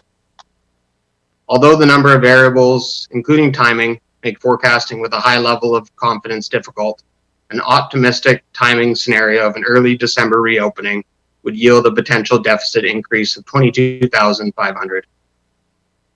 It is important to note that following board direction to reopen GDAF, it will take approximately 4 to 8 weeks to implement. Accelerated restart is predicated on the SCRD's ability to develop facility reopening plans and potentially have them approved by health officers, implement barriers and controls, train and recruit staff, and source the required PPE ahead of January. Accelerated restart may still mean a January reopening. Depending on the timelines identified in this report and considering the current and emerging health orders applying to indoor recreation, January may be the soonest that we can open. Support from the community in the form of recruitment opportunity awareness would be appreciated, and the offer of cooperation and financial support from the town of Gibsons is acknowledged, appreciated, and recommended to be accepted. Thank you. Thank you very much. Director McMahon, I saw your hand up first. Thanks. I gotta say, this is not popularly known as GDAF. It's popularly known as the Gibsons Pool. But my question was, what effect, I know this is a little off topic, but what effect have the new health restrictions had on the Seashell Pool? Go ahead. Thank you. So we have seen some registration drop off as a result of the provincial health orders. And we've also been required to cancel all of our indoor fitness classes, which also means our aquatic fitness classes, until we can update our safety plans accordingly. Thank you. Thank you. Director McMahon, you're good with that? Okay. Director Beamish. Yes, of course, I welcome this move. We did receive a lot of angst and letters from people in our community, and our council has dealt with this, and I believe we've contacted and written to and been received by the SCRD board and heard, and I appreciate that. And even though it may take a delayed time frame, if we delay making this decision, that delayed time frame will just be pushed further ahead. So I would actually, and I believe I can vote on this, I'd like to move the recommendations in the staff report. All right. I see seconders for that, so thank you, Director Beamish. Your hand is still up. Did you want to speak any further to the motion on the floor? I'm going to put my hand down now. Yeah, thank you. All right. Director Ties. Thank you, Chair. I think the timing may be right for this now, and I think that's staff's concerns around staffing, especially, should be adhered to, and that I think as soon as possible at staff's discretion is probably the wise way to go. I just want to kind of point out that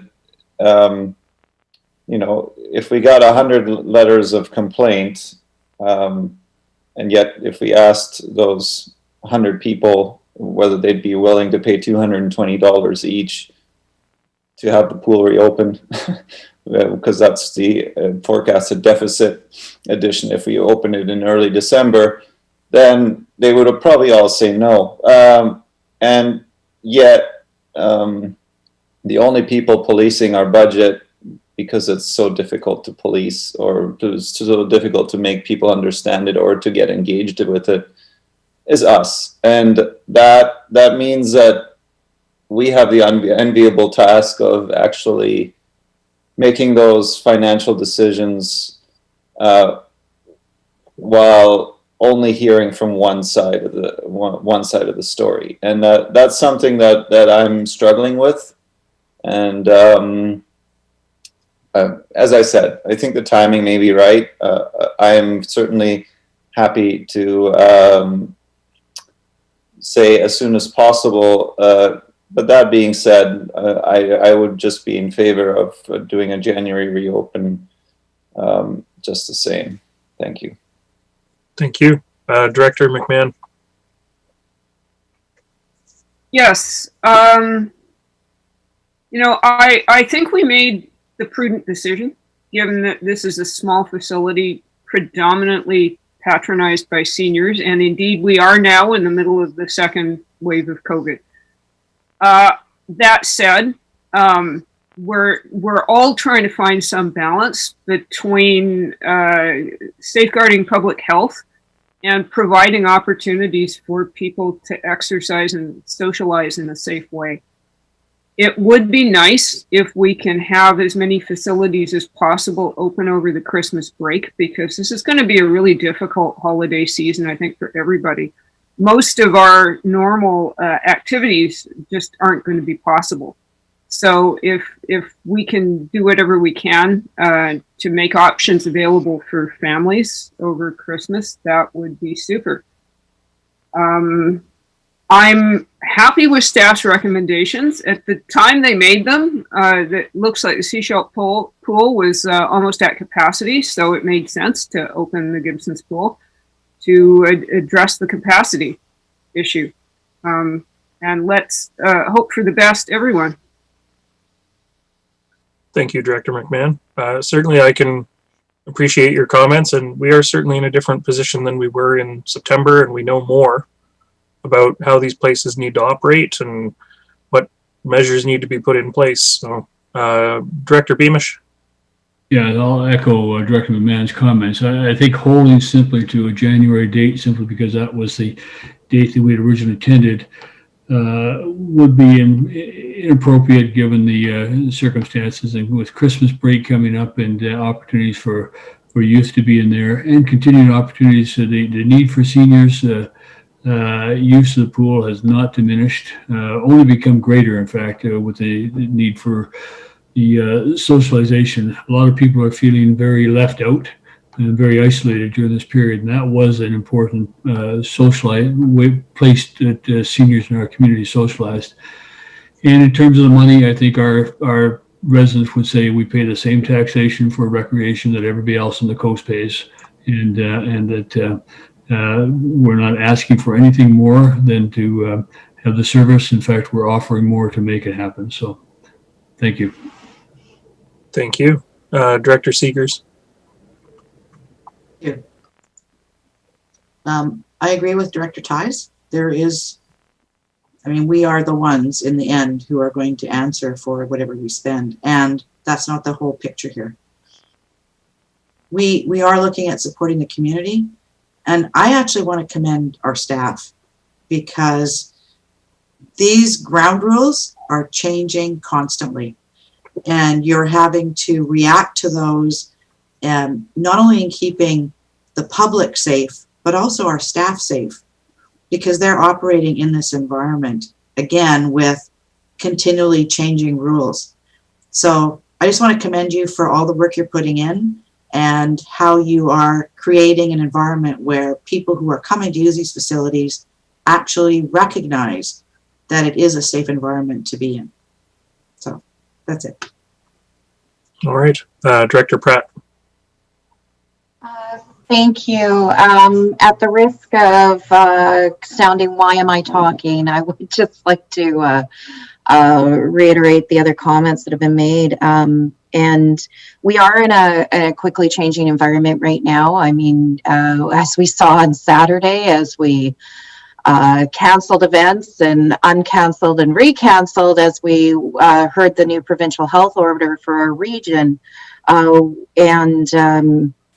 having been on a call earlier this week with some provincial ministers and Dr. Bonnie Henry about what this means for our community, it may change again. And I think we need to move forward, and we need to look, and there'll be more information coming out in the days ahead from the province and from the health ministry about what other implications or that may happen for our community. But I think if staff is confident that we can safely move ahead, I'm willing to support them in that. And we need to look after the mental health of our community and the physical health of our community, as well as being prudently cautious about the pandemic, and I feel staff is looking after all of this, and I'd like to thank the patience of not only Gibson's Council, and hope that they'll be a little more kind in some of their words, but also the patience of the community as we move through this. This is not easy.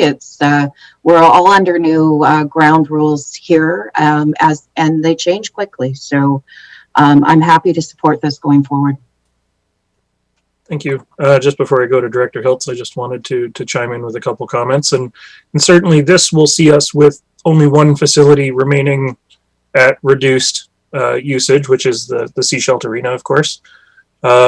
Recognizing that there is equipment upgrades that are going on in there right now, and hopefully that will be done before the end of the year as originally scheduled and discussed.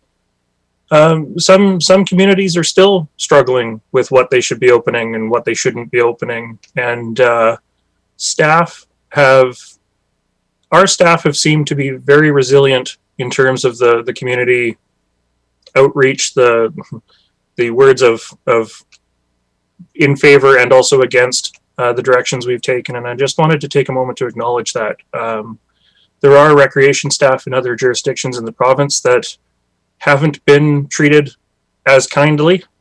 And I think that cooperation gets people a lot further than harassment and haranguing. So, Director Hiltz. I'm the last person in the participation list of this service, so I feel an obligation to say something. And yeah, COVID restarts are particular to the area. And for me, this report adds certainty and clarity, and does the best we can under the circumstances to minimize the uncertainty. So it's not perfect, but it's definitely adds more clarity and certainty. So for me, I'm supportive of it. All right. Seeing no further hands, then I'm going to call the question, and this is voting everybody except for Area A. So sorry, Director Lee, you got to sit this one out. All those in favor? All right, that's carried. Thank you very much. Moving on to Annex F, Cooper's Green Hall public consultation process, and turn this over to perhaps GM Hall, since he's unmuted himself. Thank you, Chair. Staff are directed to bring back information on a plan and resources required to complete a community consultation regarding the scope and location of the proposed Cooper's Green Hall replacement. As well, a check was to be made with the Half Moon Bay Community Association regarding a potential cooperating arrangement for operating the hall. A wide-reaching virtual public participation exercise that provides options for comparison and feedback is proposed, and existing project funding can be applied to this work through an amended contract with SCRD's architect. The Half Moon Bay Community Association has confirmed their interest in exploring a cooperative arrangement for operating the hall, and a letter to this effect is attached. And if directed, staff would proceed with the consultation work such that results could be reported prior to round 2 budget, understanding that the hall project is proposed to be included in the 5-year financial plan. Thank you. Thank you, GM Hall. Director Pratt. Thank you. I appreciate the report from staff and the reach out with the Half Moon Bay Community Association. And I noticed that all of a sudden we have a bit of a speakers list. I was going to go ahead and move the recommendations, but well, you know what? I'll just move the recommendations, and if everybody wants to speak to it, they can. So I'll move the staff recommendations. And I see a seconder for that, so that's good. They're on the floor. Director Ties. Yeah, my question is, to what extent will the other electoral areas, and maybe to what extent and how will the other electoral areas be included in the public participation process? Is it APC? Is there mailouts? How are we going to see some engagement in that regard? Thanks. And the reasoning behind that question is, of course, because the other electoral areas will also be paying for this hall into the future, correct, Director Ties? But potentially, if the budget is such that the community contribution is required, yeah. All right. Did GM Hall? Did you want to address the other areas? Yes, thank you, Chair. So the wide-reaching aspect to what staff recommend here is facilitated somewhat by the virtual nature of much of our work these days.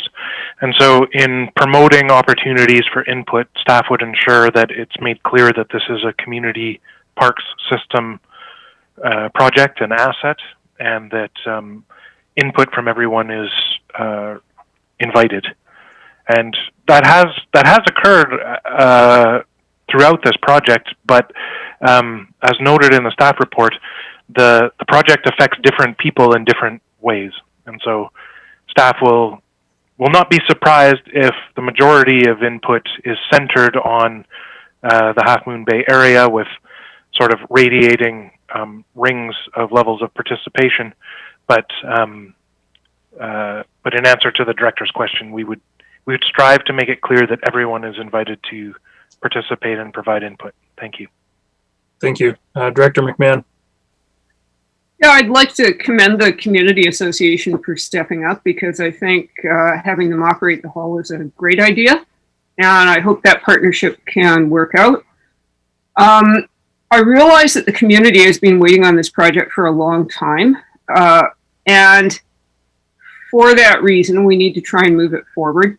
But I'm going to note that we still have no policy around community halls, like, you know, how many do we have, who operates them, why do we acquire them, or when do we acquire them, or when do we not acquire them, or when do we build them or not build them? You know, we've never had any kind of a bigger policy around that. And I'm very concerned that we don't sink millions of dollars into a facility designed for the 20th century. We really need to be thinking forward. We're in the middle of a pandemic. It could be the first of many pandemics, and it's going to have an influence on how public spaces are designed. So I think we have to consider that as we're looking at this project. Also, when we're looking at timing, we're in the middle of a building boom where construction costs have been inflated, and where most of the local building companies are fully booked. We know what happens from the Seashell Pool and the Gibson's Rec Center when you try to build a facility in the middle of a building boom. There were a lot of issues with those projects. So we do have to be cautious as we're proceeding with this project. Thank you. Thank you, Director McMahon. I just wanted to chime in with a couple comments there before I go to Director Ties, and that, you know, the Sunshine Coast has been in a bit of a building boom here for, well, at least since 2014 when I came back to the coast. And I think we're probably going to be into this building boom until we run out of developable land. You know, we're close to the lower mainland. It's a desirable place to live. Certainly with COVID and remote work and work from home and all that, it just becomes more and more desirable to be here. So it'll be interesting to see where things go in the future, crystal ball notwithstanding. Previous halls have been sort of constructed in an ad hoc volunteer basis. As such, they weren't really intended for longevity, more just to get something up for the community to celebrate weddings in. I think that this hall has a potential to be very versatile for the area, especially with its proximity to the water, boat launch, you know, evac capacity, things like that. Yeah, I just wanted to commend the Community Association for stepping up on this. And I kind of wish that Seashell participated in this service, because I certainly use Cooper's Green. So, yeah, Director Ties? Just one thing was a sort of a process question. One is that the letter from the Half Moon Bay Community Association is not dated, so I'm not sure as to how necessary that is, but we have an undated commitment as to when we're they're willing to participate in the running operation of it. The other comments I wanted to make was that, yes, there's a building boom going on, but also due to the pandemic, the material cost is incredibly high right now. I think plywood has more than doubled in price over the last year, and a lot of the other building materials are incredibly expensive right now. So I echo the concerns of Director McMahon, and of course, thinking towards the future. And Director McMahon's also mentioned it in the past. We can't just plan for the next 50 years. We need to plan for next 100 plus years, because community halls are a, sort of a legacy legacy thing. Grantham's Hall has been here for over 100 years. Roberts Creek Hall just went through 80 some years. So we need to plan for the distant future, and sea level rise is certainly a huge concern of mine with the location of that hall. Thank you. Thank you. Director Pratt. Thank you, Chair. I'll finish up with the comments. So in regards to the Half Moon Bay Community Association and the outreach that they've done amongst the community and their membership, they have all kinds of promises of material, of in-kind donations, as well as monetary donations. It's just incredible since the project was announced as approved, how much financial support they've gotten. But not only that, but the donations of the in-kind donations, not just of materials, but of work as well. So it'll be, the community is really interested in this project, and it is unfortunate there's no date on the letter. I'll have to talk to Terry about that. But they do have an incredible amount of support. There is also some cautiousness, I will say, just the concern. I hear the concerns from the other directors about the ongoing costs and contributions from the other electoral areas in this function, and for the ongoing support. So it's noted as well. So thank you. All right. Thank you. I see no further hands up, and we do have a motion on the floor. So areas A, B, D, E, and F, I'm going to call the question. All those in favor? All right, that's carried. Thank you very much. Moving on to, not moving on, Cooper's Green, Park Boat Launch. This is Annex G in our agenda package, and we'll turn this over to staff. Thank you, Chair. This report outlines a recommended path forward on the Cooper's Green boat ramp. As captured in staff's summary of the dialogue led by the area director this summer, the ramp is valued by the community, and at some times presents synergy and at other times conflict with the adjacent park and residential land uses. Appreciating that the facility plays an important role in the marine transportation network, and also acknowledging that it has a modest load rating, in the short term, staff recommend to work with stakeholders on defining limited times of operation for light goods and services movement that conforms to the load rating. However, acknowledging that heavier marine transport in the area is an important part of the economy and provides needed services, particularly to Thormanby and Mary Islands, and also that it requires a more robust facility and is quite reliant on tide conditions, it appears as though a new or upgraded facility or facilities are required somewhere on the coast. Understanding what kind of facility, where, and how it would be sustainably operated requires study. This type of work could leverage the Sunshine Coast Regional Economic Development Organization's expertise and mandate, and may be a candidate for grant funding. And so staff recommend that Scredo's involvement and a project proposal be explored. Thank you. All right. Thank you, GM Hall. Director Pratt. Thank you. I appreciate the staff support in the community consultation and community conversations around the Cooper's Green boat launch this summer. There were a lot of hours spent speaking with residents, and I know we have a number of attendees that are listening intently to this part of the conversation in our gallery. And it's a crucial need when you consider as a coast that we don't have any dedicated facility on the outside of along the Sunshine Coast for quite a distance along our coastline. So I'm happy to see this move forward, and I'm happy to move these recommendations. Okay. Is there a seconder for that?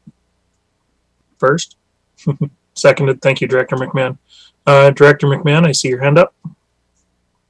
Sure. I think these are very sensible recommendations. I look forward to a marine facilities study because we've tended to ignore the marine part of our transportation network.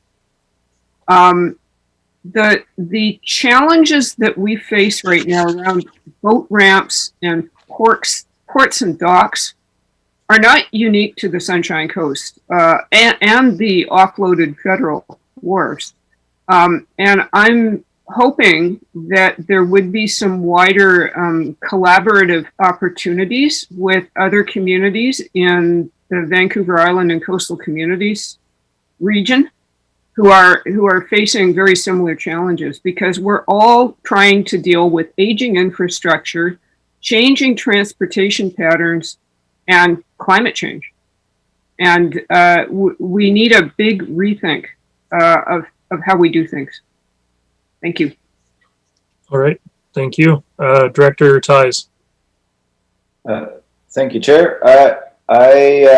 On page 97, it's 197. It says, if directed by the board, staff would bring a project proposal forward as part of the round one budget. So my question is, do we need to amend the recommendations to add and that, or do we want to do that as a separate thing? And then the other question is this marine facility study would probably include docks as well. Is that correct? GM Hall, do you want to take that on? Sure. Thank you, Chair. On the first part about a budget proposal, apologies for any confusion. I think that line was drafted prior to the pre-budget package being put together. At this time, I think further exploration is needed to understand whether there is a financial implication for SCRD. If for example, if Scredo handles grant funding, I don't think it has any bearing on our budget, but I'm speculating. So staff will, if something needs to come forward to facilitate this through the budget process, then staff would take that initiative. I don't think a motion to that effect is required. And on the scope, as noted in the report, the topic of most immediate concern at the moment is this boat ramp. But if we think about things as a system and a transportation network, staff's recommendation, as kind of noted in the body of the report, is that we not limit the scope to just one facility and look at how all of our facilities and other facilities work together. And so I think start with the idea that the scope is broad and look for where we can get support to have the most impactful analysis done that will support our economy and our community and our infrastructure. Thanks. And I think the key to that is in the recommendations that it's a Sunshine Coast Marine Facilities study, not a Sunshine Coast Cooper's Green boat ramp study. So thank you, GM Hall. Director Hiltz? Yeah, I'm definitely interested in the scope aspect of things that's been covered. So the turnaround of when staff would be expecting the exploration with Scredo will have been completed and they'll be reporting back. Sometime 2021 would be kind of to be developed in the work plan as of yet, or is it been, how firm are you on where you're going with this, I guess? Go ahead. Thank you, Chair. Not firm at this point, other than staff have had productive conversations staff to staff with Scredo, and we have done a scan, and it appears that there's grant resources out there to support this type of work. I would note that the development of marine facilities is complex. There are a lot of jurisdictions. There's a lot of legislation, and so staff understand the urgency here, but this will succeed by being deliberate and inclusive in our next steps. Thanks. Thank you. Director Lee. I'd like to speak in favor of the proposal simply because we do need I'm always in favor of an overall plan. I'd also like to point out that I believe that a boat launch is essential for our islands, for a transportation network. The one that's in Madeira Park is heavily used by commercial operations. And you quite often will see loaded gravel trucks and loaded cement trucks being loaded on barges and sent out to do work. That's quite normal. And because the one in Madeira Park is actually operated by the Harbor Authority, they actually collect revenue to do maintenance on them as required, and they get flat rate each time a commercial entity uses it. So I really understand the Cooper's Green, and I would really like to see it continue as you need to get the Thornby, and you need to get there as quick as possible. Tides are a concern. But of course I am concerned about the current funding formula. So hopefully we can work through that one. It appears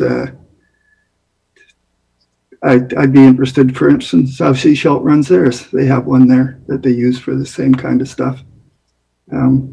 Taxpayer funded, or is it funded by the Harbor Authority? Those are the kind of things that we need when we talk about an overall Sunshine Coast study. So that's my thoughts. I'm all in favor of getting this done. I sure hope we can find a grant to do it, though. Thank you, Director Lee. Happy to take the conversation offline about the Sea Shelt one, because it's not totally pursuant to this, but we're operating that wharf under lease currently.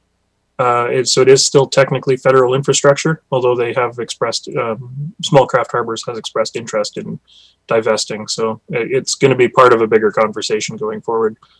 Director Beamish?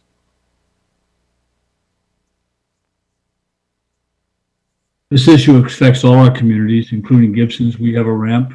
We also have the harbor that does a lot of loading and offloading of boats. The ramp we have here services Keats and Gambier Island.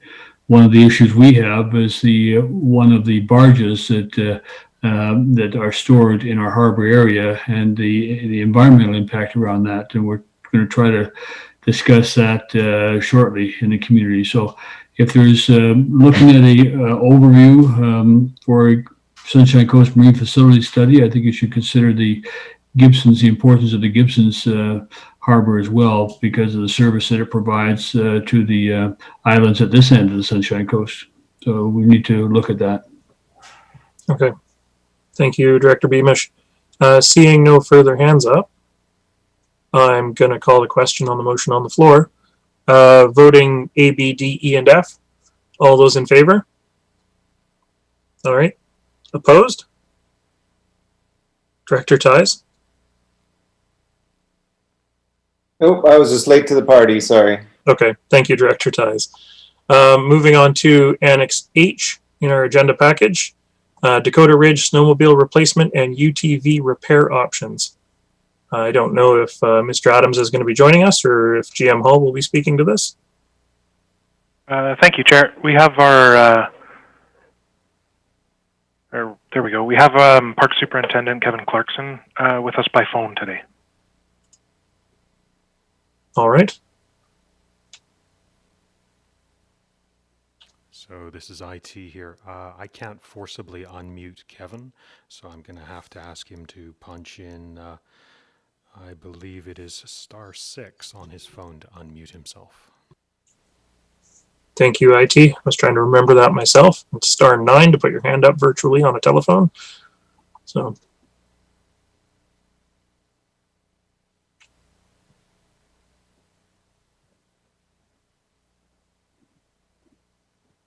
Well, I'll jump in here, hoping Kevin can sort his issue out. So this report relates to a couple of business continuity needs at Dakota Ridge, and they are related to replacement of a snowmobile and repair of the UTV, both of which are essential to our operations as they're used for trail grooming, trail marking, and for emergency response. And staff always strive to plan ahead to avoid late year financial plan amendments. In this case, inspection of the equipment was delayed because of COVID, and so it's with only on the basis that these are required for operations this winter that staff are bringing this forward now rather than as part of our regular budget process. Thank you. Thank you, GM Hall. We have in our 2020 financial plan work on the piston bully. This is separate from that work, I understand. Yes, it is, Chair. And the work on the piston bully, if it's not 100% completed as of today, it is on that path prior to our season startup. Thank you. Okay, thank you very much. Director McMahon. Yeah, I was wondering about the season startup for Dakota this year because outdoor recreation opportunities are more important than ever, but I have been hearing from folks in the community concerns about how we're going to manage safety for volunteers and people recreating around the warming hut and the kiosk and other things. So are we going to see any further information about the Dakota Ridge winter plan? Go ahead. Thank you. Thank you for the question. Yes, because like all recreation services, we will have to have a safety plan that's a product of a careful risk assessment, and we will be liaising with Vancouver Coastal Health, similar to all of our other recreational services. And that work is well underway, and we are confident that we will have an acceptable plan that preserves most of what's great about Dakota and finds ways of mitigating some of the risks, such as common touch points. Thanks. Follow up, Director McMahon? Yeah, I just wanted to emphasize that volunteer training is going to be particularly important this year. Volunteer training and orientation, because there are a lot of concerns, and it's also a whole lot more complicated than it was before. Thank you. Director Seegers. I'll make the recommendations on page 209. All right, seconded. Thank you very much. Any further questions for this report? Director Lee. I just have one quick question. Is climate change shortening our season? In other words, is Dakota Ridge in danger of not opening in the winter? Or are we quite confident we're going to get another 20 years out of this investment? GM Hall. Thank you for the question. I think the technical answer is that we don't have enough data to be able to say conclusively that that the season is being shortened. The season is variable, and it appears that in terms of our operating days, our opening date, our closing date, it appears that it has always been variable, and I think that's based as much on the elevation as on climate change. But certainly, this is an example of a service that will be touched, as most SCRD services will, by climate change. Thank you. Thank you, GM Hall. I do see that Kevin is now unmuted. I don't know if he wanted to add anything into that. Thank you, Chair. No, I think GM Hall covered it. We covered it well. In that, we have a varying seasonal conditions, and we kind of base our operations and our anticipated opening and closing dates on those operations. Just to lead on to what Director McMahon was saying. As we develop these robust safety plans, we are very aware that there's some risk averseness and some concerns from the community, but I think in general we're very we're trying to be supportive with the development of our safety plans, trying to make sure that we can operate the facility safe for staff, the public, and volunteers this year as much as possible. Okay. Thank you. Thank you, Director Ties.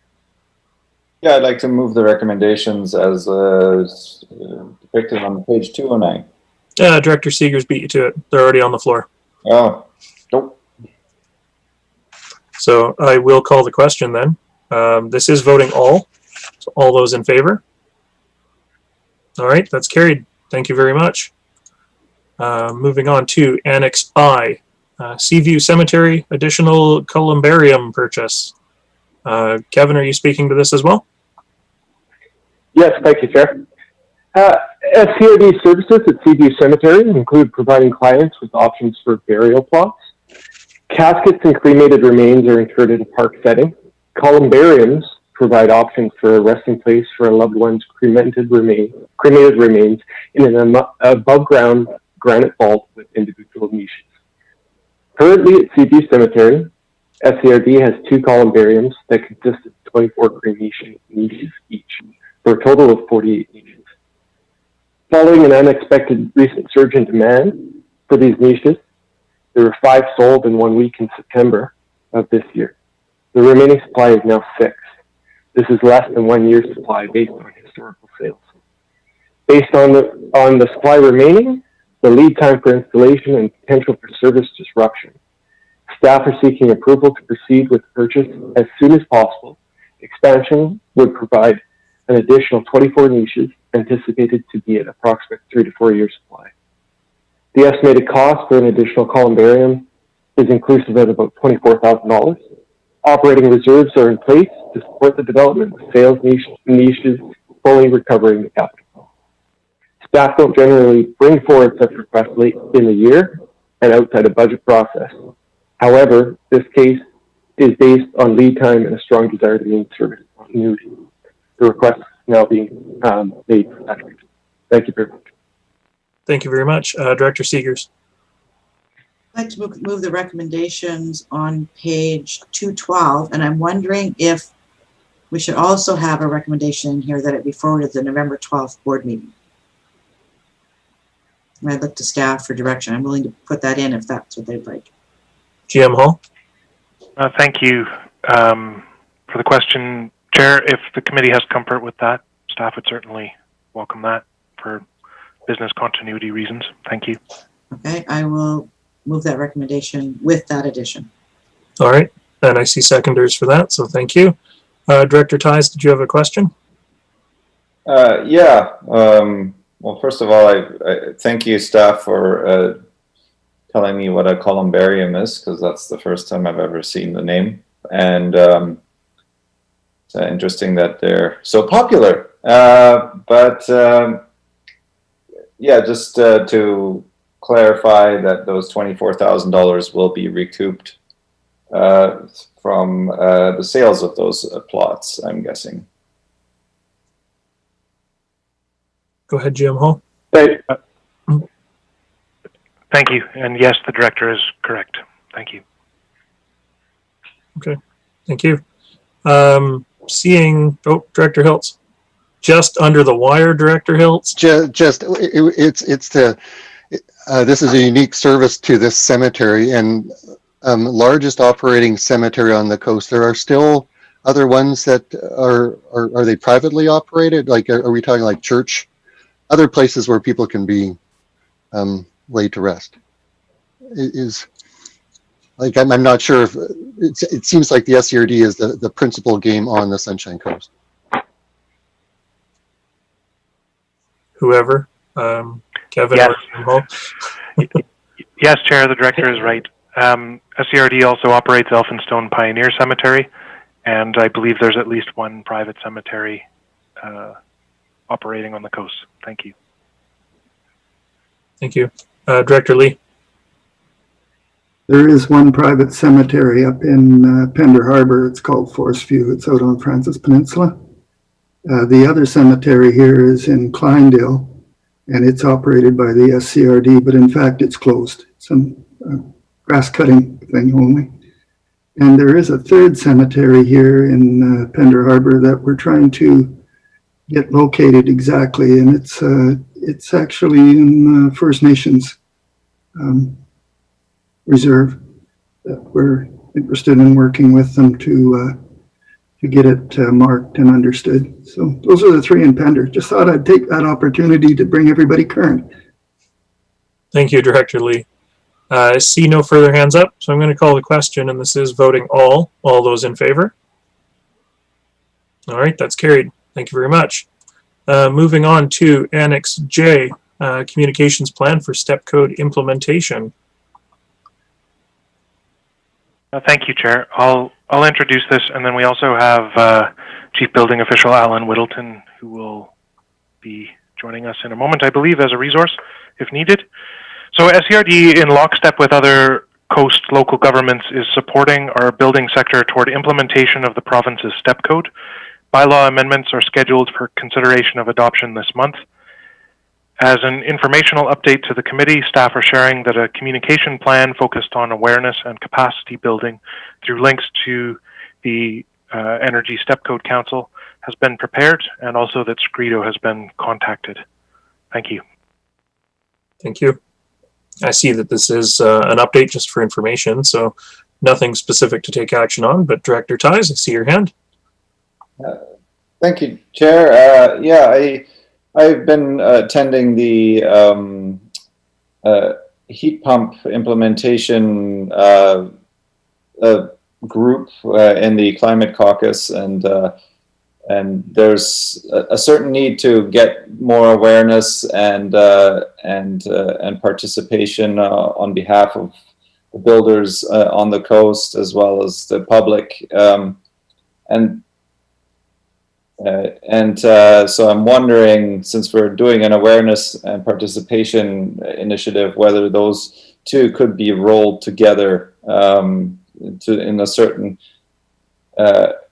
extent with either joint communication, or just so that we can start moving in that direction.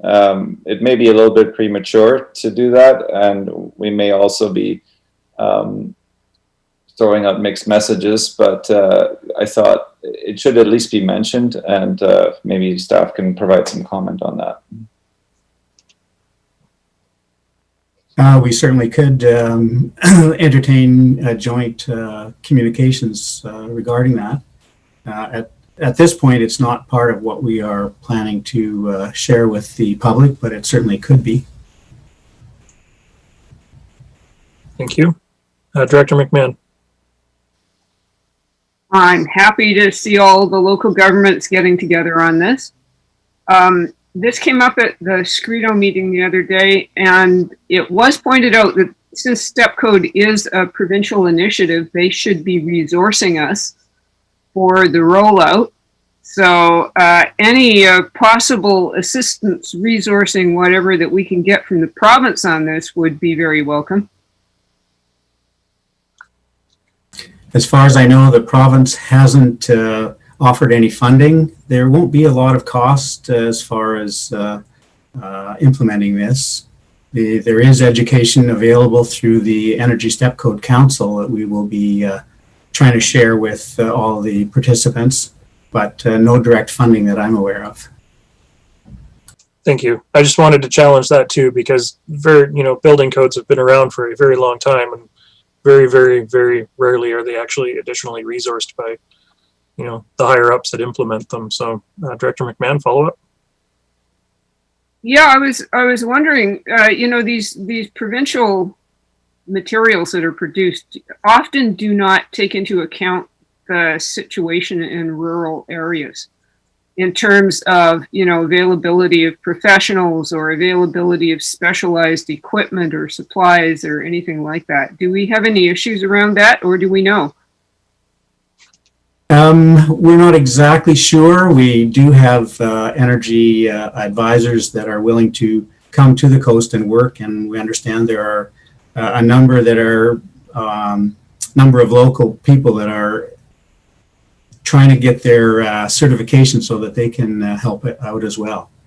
So at this point, we're not exactly sure. Thank you. Jim Hall. I would just build on our chief building official's comment by saying that is one of the reasons why all the local governments are taking the step of introducing the first step prior to it being required, in order to support our industry to a smooth transition here. Thank you. Director Lee. Yes, my understanding is we could in fact set our own building codes if we wanted, but by following the provincial, it keeps our costs down, and they provide all the background stuff for us, which actually is a really good thing. So I think we need to just carry on with the course we are. It's the cheapest way of doing it and the best. Director Ties. Yeah, so going back to the heat pumps, I'm just wondering if it might be better to wait till the new some of the staffing that's going to come online in 2021, that we take our time to initiate it then, or what would be next steps to if we wanted to do this now, whether this would be a prudent thing to do, or whether we should just direct staff to maybe look into this matter a little bit more. Maybe staff can give some comment on that. Jim Hall. Thank you, Chair. I'll say that because of the current boom, staff really have their hands full just delivering core services, and although we believe we're well placed to support a smooth transition into an amended building bylaw and step code, that will add a little bit more work. Knowing that we have plans and resources to support those plans related to action on climate change proposed in the 2021 budget at this time, staff would feel a lot more comfortable ensuring that our messages around particular building technologies are couched in some analysis about what the options are that are available to people who might wish to reduce their building emissions profile, and that we're properly resourcing our communication efforts so that things don't get confused or fractured. And I'm drawing a little bit on the director's own comment there about mixed messages. The move to the first step of the step code is it's a meaty message to move already. Thank you. It'll be the start of a conversation and the start of a process change going forward. So, all right. Thank you. This item is voting A, B, D, E, F, and S, I, G, D. I see no further hands up, but I also don't have a motion on the floor. Director Ties. I'll move the recommendations as presented on page. Actually, no, it's just for receipt anyway, isn't it? Oh, my apologies. Thank you. Sorry, I'd already skipped ahead to the next agenda item in anticipation of the conclusion of discussion. So, seeing no further hands, we'll move on to Annex K. Fire Department Apparatus Replacement Award Report. And I see Matt Trite has joined us.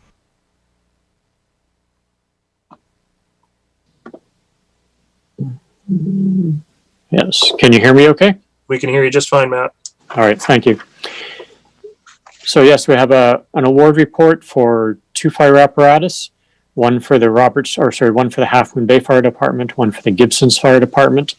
A third RFP was also issued for a truck for the Roberts Creek Fire Department, but we did not have a bid come back within within the established budget. The trucks, one is a initial attack truck for the district or for the town of Gibson's. For the Half Moon Bay Fire Department, it is replacing a tender, sometimes also known as a tanker truck. I think that sort of summarizes it. If there's any questions. All right. Thank you. Directors, any questions? Director Ties. I see that the Gibson's fire truck is going to be more expensive than first thought. And additional equipment is needed. I'm assuming this is crucial equipment and not seat warmers and a sunroof. So I don't want to get into the weeds too much, but just checking. It's hoses, nozzles, AED, a ladder, some of your standard firefighter stuff. Thank you. I can just imagine a fire truck with a big moonroof in it. Director Beamish. I'm just interested. The truck for Gibson's is a replacement fire truck, an attack truck, at $400,000, and it sounds like the one for Half Moon Bay being basically a tank truck for $450,000. Is the technology so different between the two, Mr. Treit, that they warrant the increased cost of the tanker truck versus the attack truck? Well, it is the attack truck is a small attack vehicle, so that's why the cost is less than you might expect. If it was a full-size pumper, it would certainly be probably more expensive than the Half Moon Bay truck. Okay. Director Beamish, did you have a follow-up, or you No, that's fine. I just seeing the use of the two seems to be one is that the tanker truck is going to be there for providing more water on the site, but. Thank you. Voting on this is B, D, E, F, and Town of Gibson's. Director McMahon. Yeah, I'd like to move the recommendations on page 216. Thank you. I see seconders for that. That's good. Are there any other questions on the recommendations or the motion on the floor? Seeing none, I'll call the question. All those in favor? Thank you. That's carried. All right. Moving on to Annex L. This is the Policing and Public Safety Committee meeting. The only reason I'm mentioning it is that there is one recommendation listed in there on page 219. Director Hiltz. Yes, if I may, Chair, I'd like to speak to the recommendation. And I was supposed to be in Gambier Island yesterday for Remembrance Day, but as we know, COVID has kind of stopped things. So there was an intent to bring back kind of more on the ground information. So at this time, based on what's going on, I think it's probably not going to add to the solution of this, and it will just create another piece of paper. So that's kind of, so that would be my recommendation, is to let it come back if it needs to come back in the future. Okay. Well, not ready to move that recommendation forward. That's the point of view that I have at this point, and there's a number of moving parts between the various nonprofits on the island, and I think there needs to be a little bit more discussion about the scope and what this is actually doing. And it's moving forward gradually, slowly, fits and starts. But yeah, I don't think it needs to go anywhere right now. Okay. That would be my. Okay, Director Seegers. I just want to ensure that this doesn't get lost, in moving it forward. If it's not ready now, that's fine. But Director Hiltz, you'll be keeping your eye on this then and being in conversation, dialogue. I mean, how do we ensure that this doesn't kind of get lost, I guess, is what I'm concerned about. How it doesn't get lost, I think it's where the community, the RCMP, have to kind of figure it out. Ultimately, if the community really pushes back and this is something they don't want, I don't think the RCMP is going to bring a big stick and say you must do this. So I think this is about a discussion about how this particular piece of apparatus is there to support. We could do something that, how about it be referred, I could bring it back at a future policing service. I could do that. That would be one way to keep it from getting lost. Okay. Director Seegers? So this recommendation basically is saying, send a letter. Just to say, you know, that they assist in finding a location. Well, yeah, and this is where I'm going. It's probably not Gambier Island's trust role to tell where something should be. There is no rezoning applications at this point. This is trying to, as I'm one person, this is to translate Gambier into RCMP. This is what we're going through, is to translate that language. It's Gambier, as other island folks will know, is a different kind of a place. It's an evolving place, and I think for it to be welcomed into the community as an asset, a little bit more discussion needs to be had before anything is pushed harder. So yeah, I think I might have overstepped as well as being really close to the topic at hand at the time. But I think there needs to be more conversation. Yeah, and I am in contact with RCMP and the two groups on the island and the Islanders. So it's I'm confident it's not going to get lost. So what if we did something like this? Make a recommendation that the topic of location for RCMP vehicle on Gambier Island be added to the upcoming policing meeting agenda.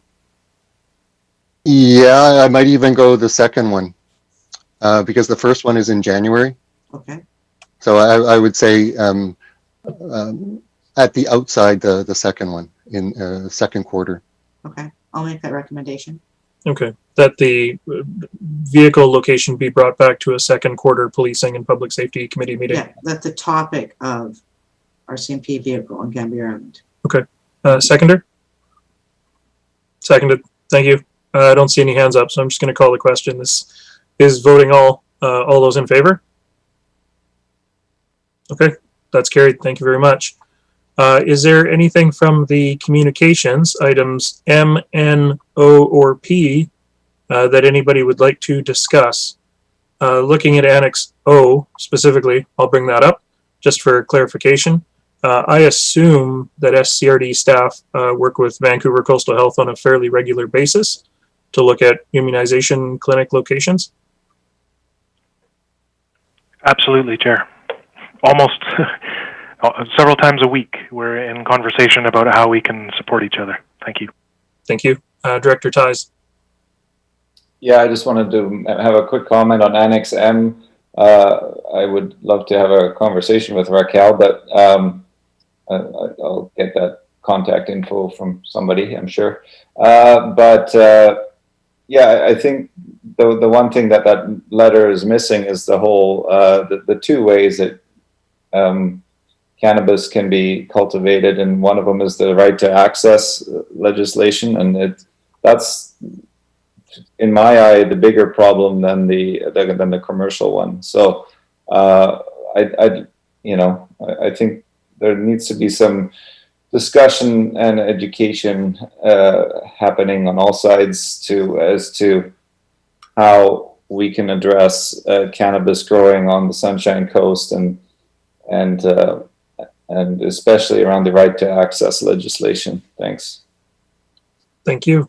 Director Hiltz.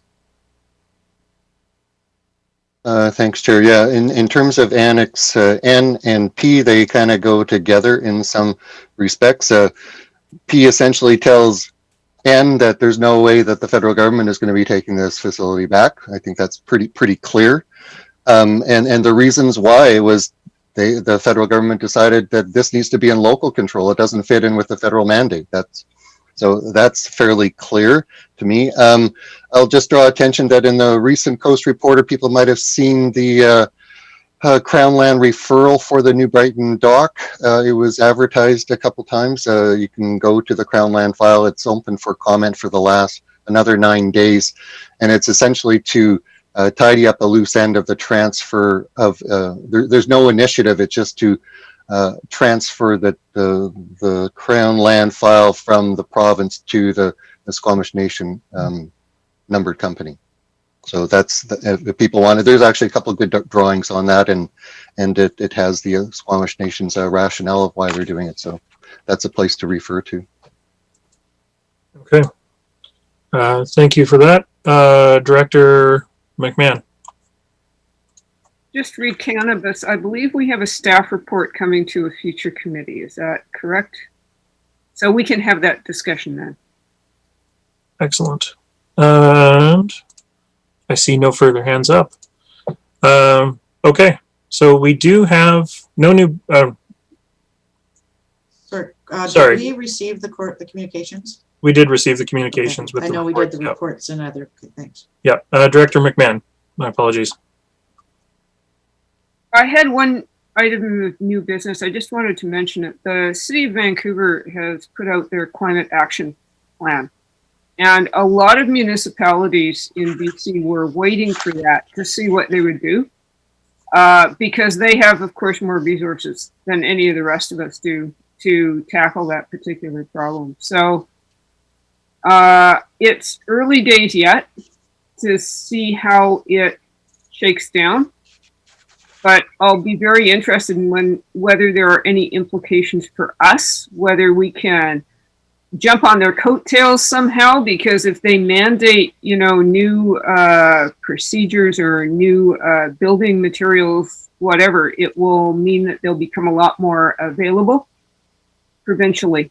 So I don't know if staff have any comment on that or any thoughts about what we should do, if anything. I'll see if GM Hall has anything to say to that. Well, thank you. Thank you for the question, Chair. Staff have reviewed the document on its release. I'm sure, like many of you, we're always looking to our peers and to leaders in the field for inspiration, ideas, and support. And certainly, the document will be relevant to forthcoming work that's planned as part of the 2021 budget. Thank you. Thank you. Director Ties. Yeah, I think this is where our additional staff resources coming online are going to be helpful once again, to start looking at that on a regular basis to see what kind of policies have come out of this overarching document. And there's thousands and thousands of pages that you can peruse through. So I'm happy to let staff do that. Great. Seeing no further hands up, I assume there's no direct specific action that Director McMahon is looking for on this one at this time. Okay. No other items of new business. So we do have an in-camera section. I'm going to ask for a motion that the public be excluded from attendance at the meeting in accordance with Section 90, 1A, E, K, and 2B of the Community Charter. Moved. Seconded. All those in favor? Okay, so just before all right, we're going to be going in camera. Just before we do that, we do still have a number of attendees, and I see at least one hand up. So, Warren McCrimmon, you should be able to unmute yourself.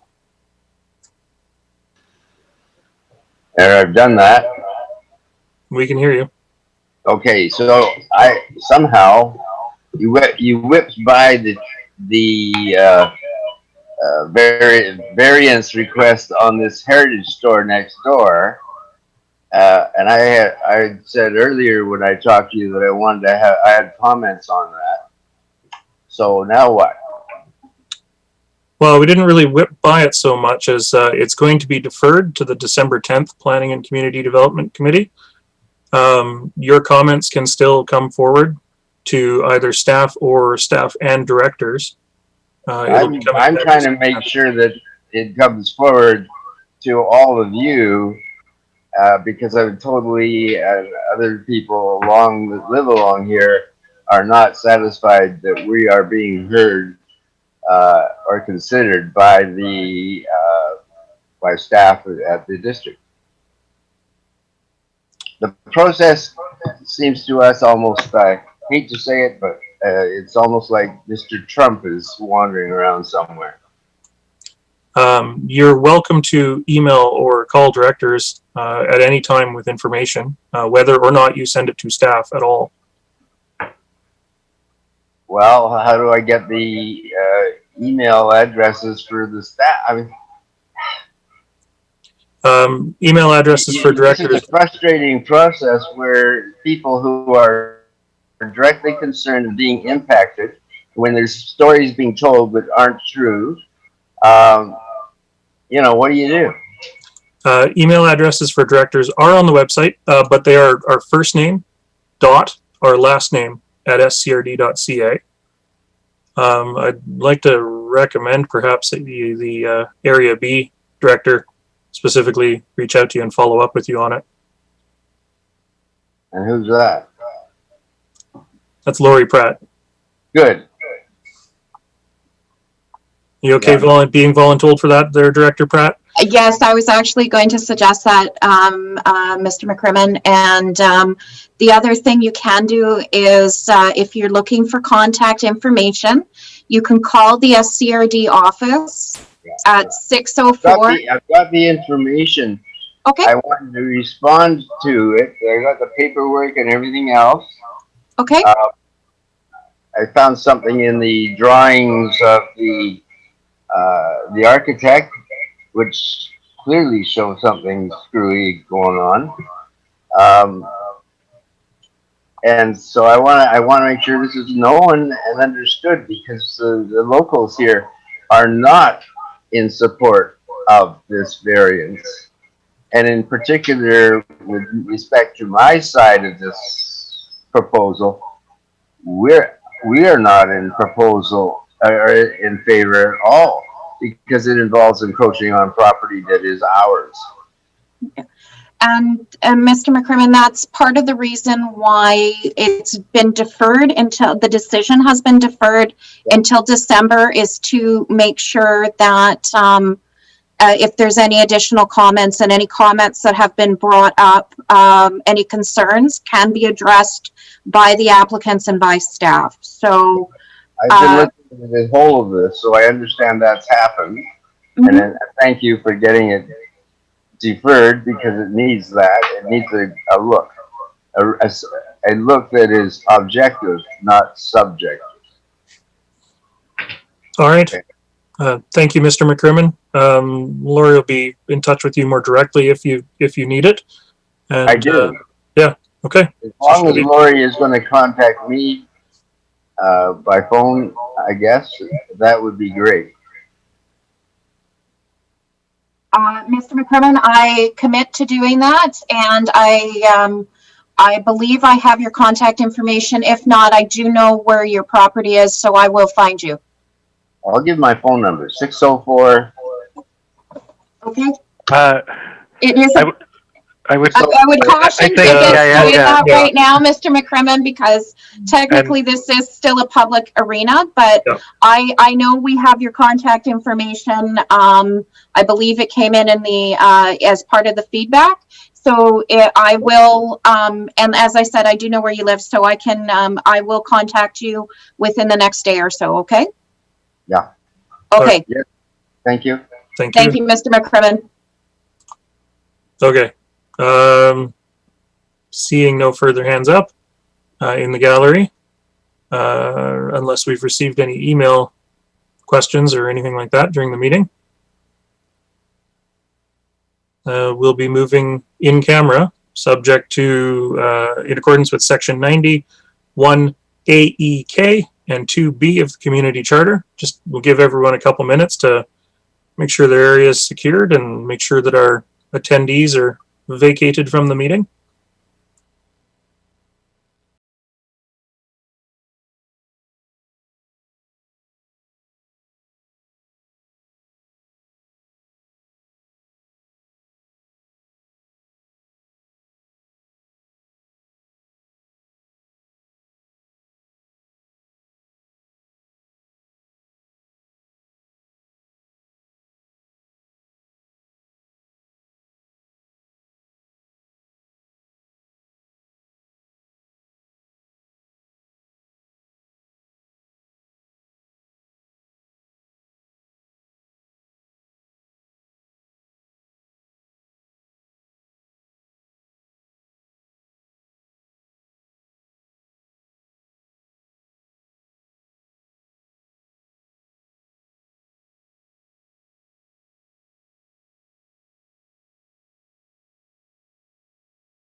are live.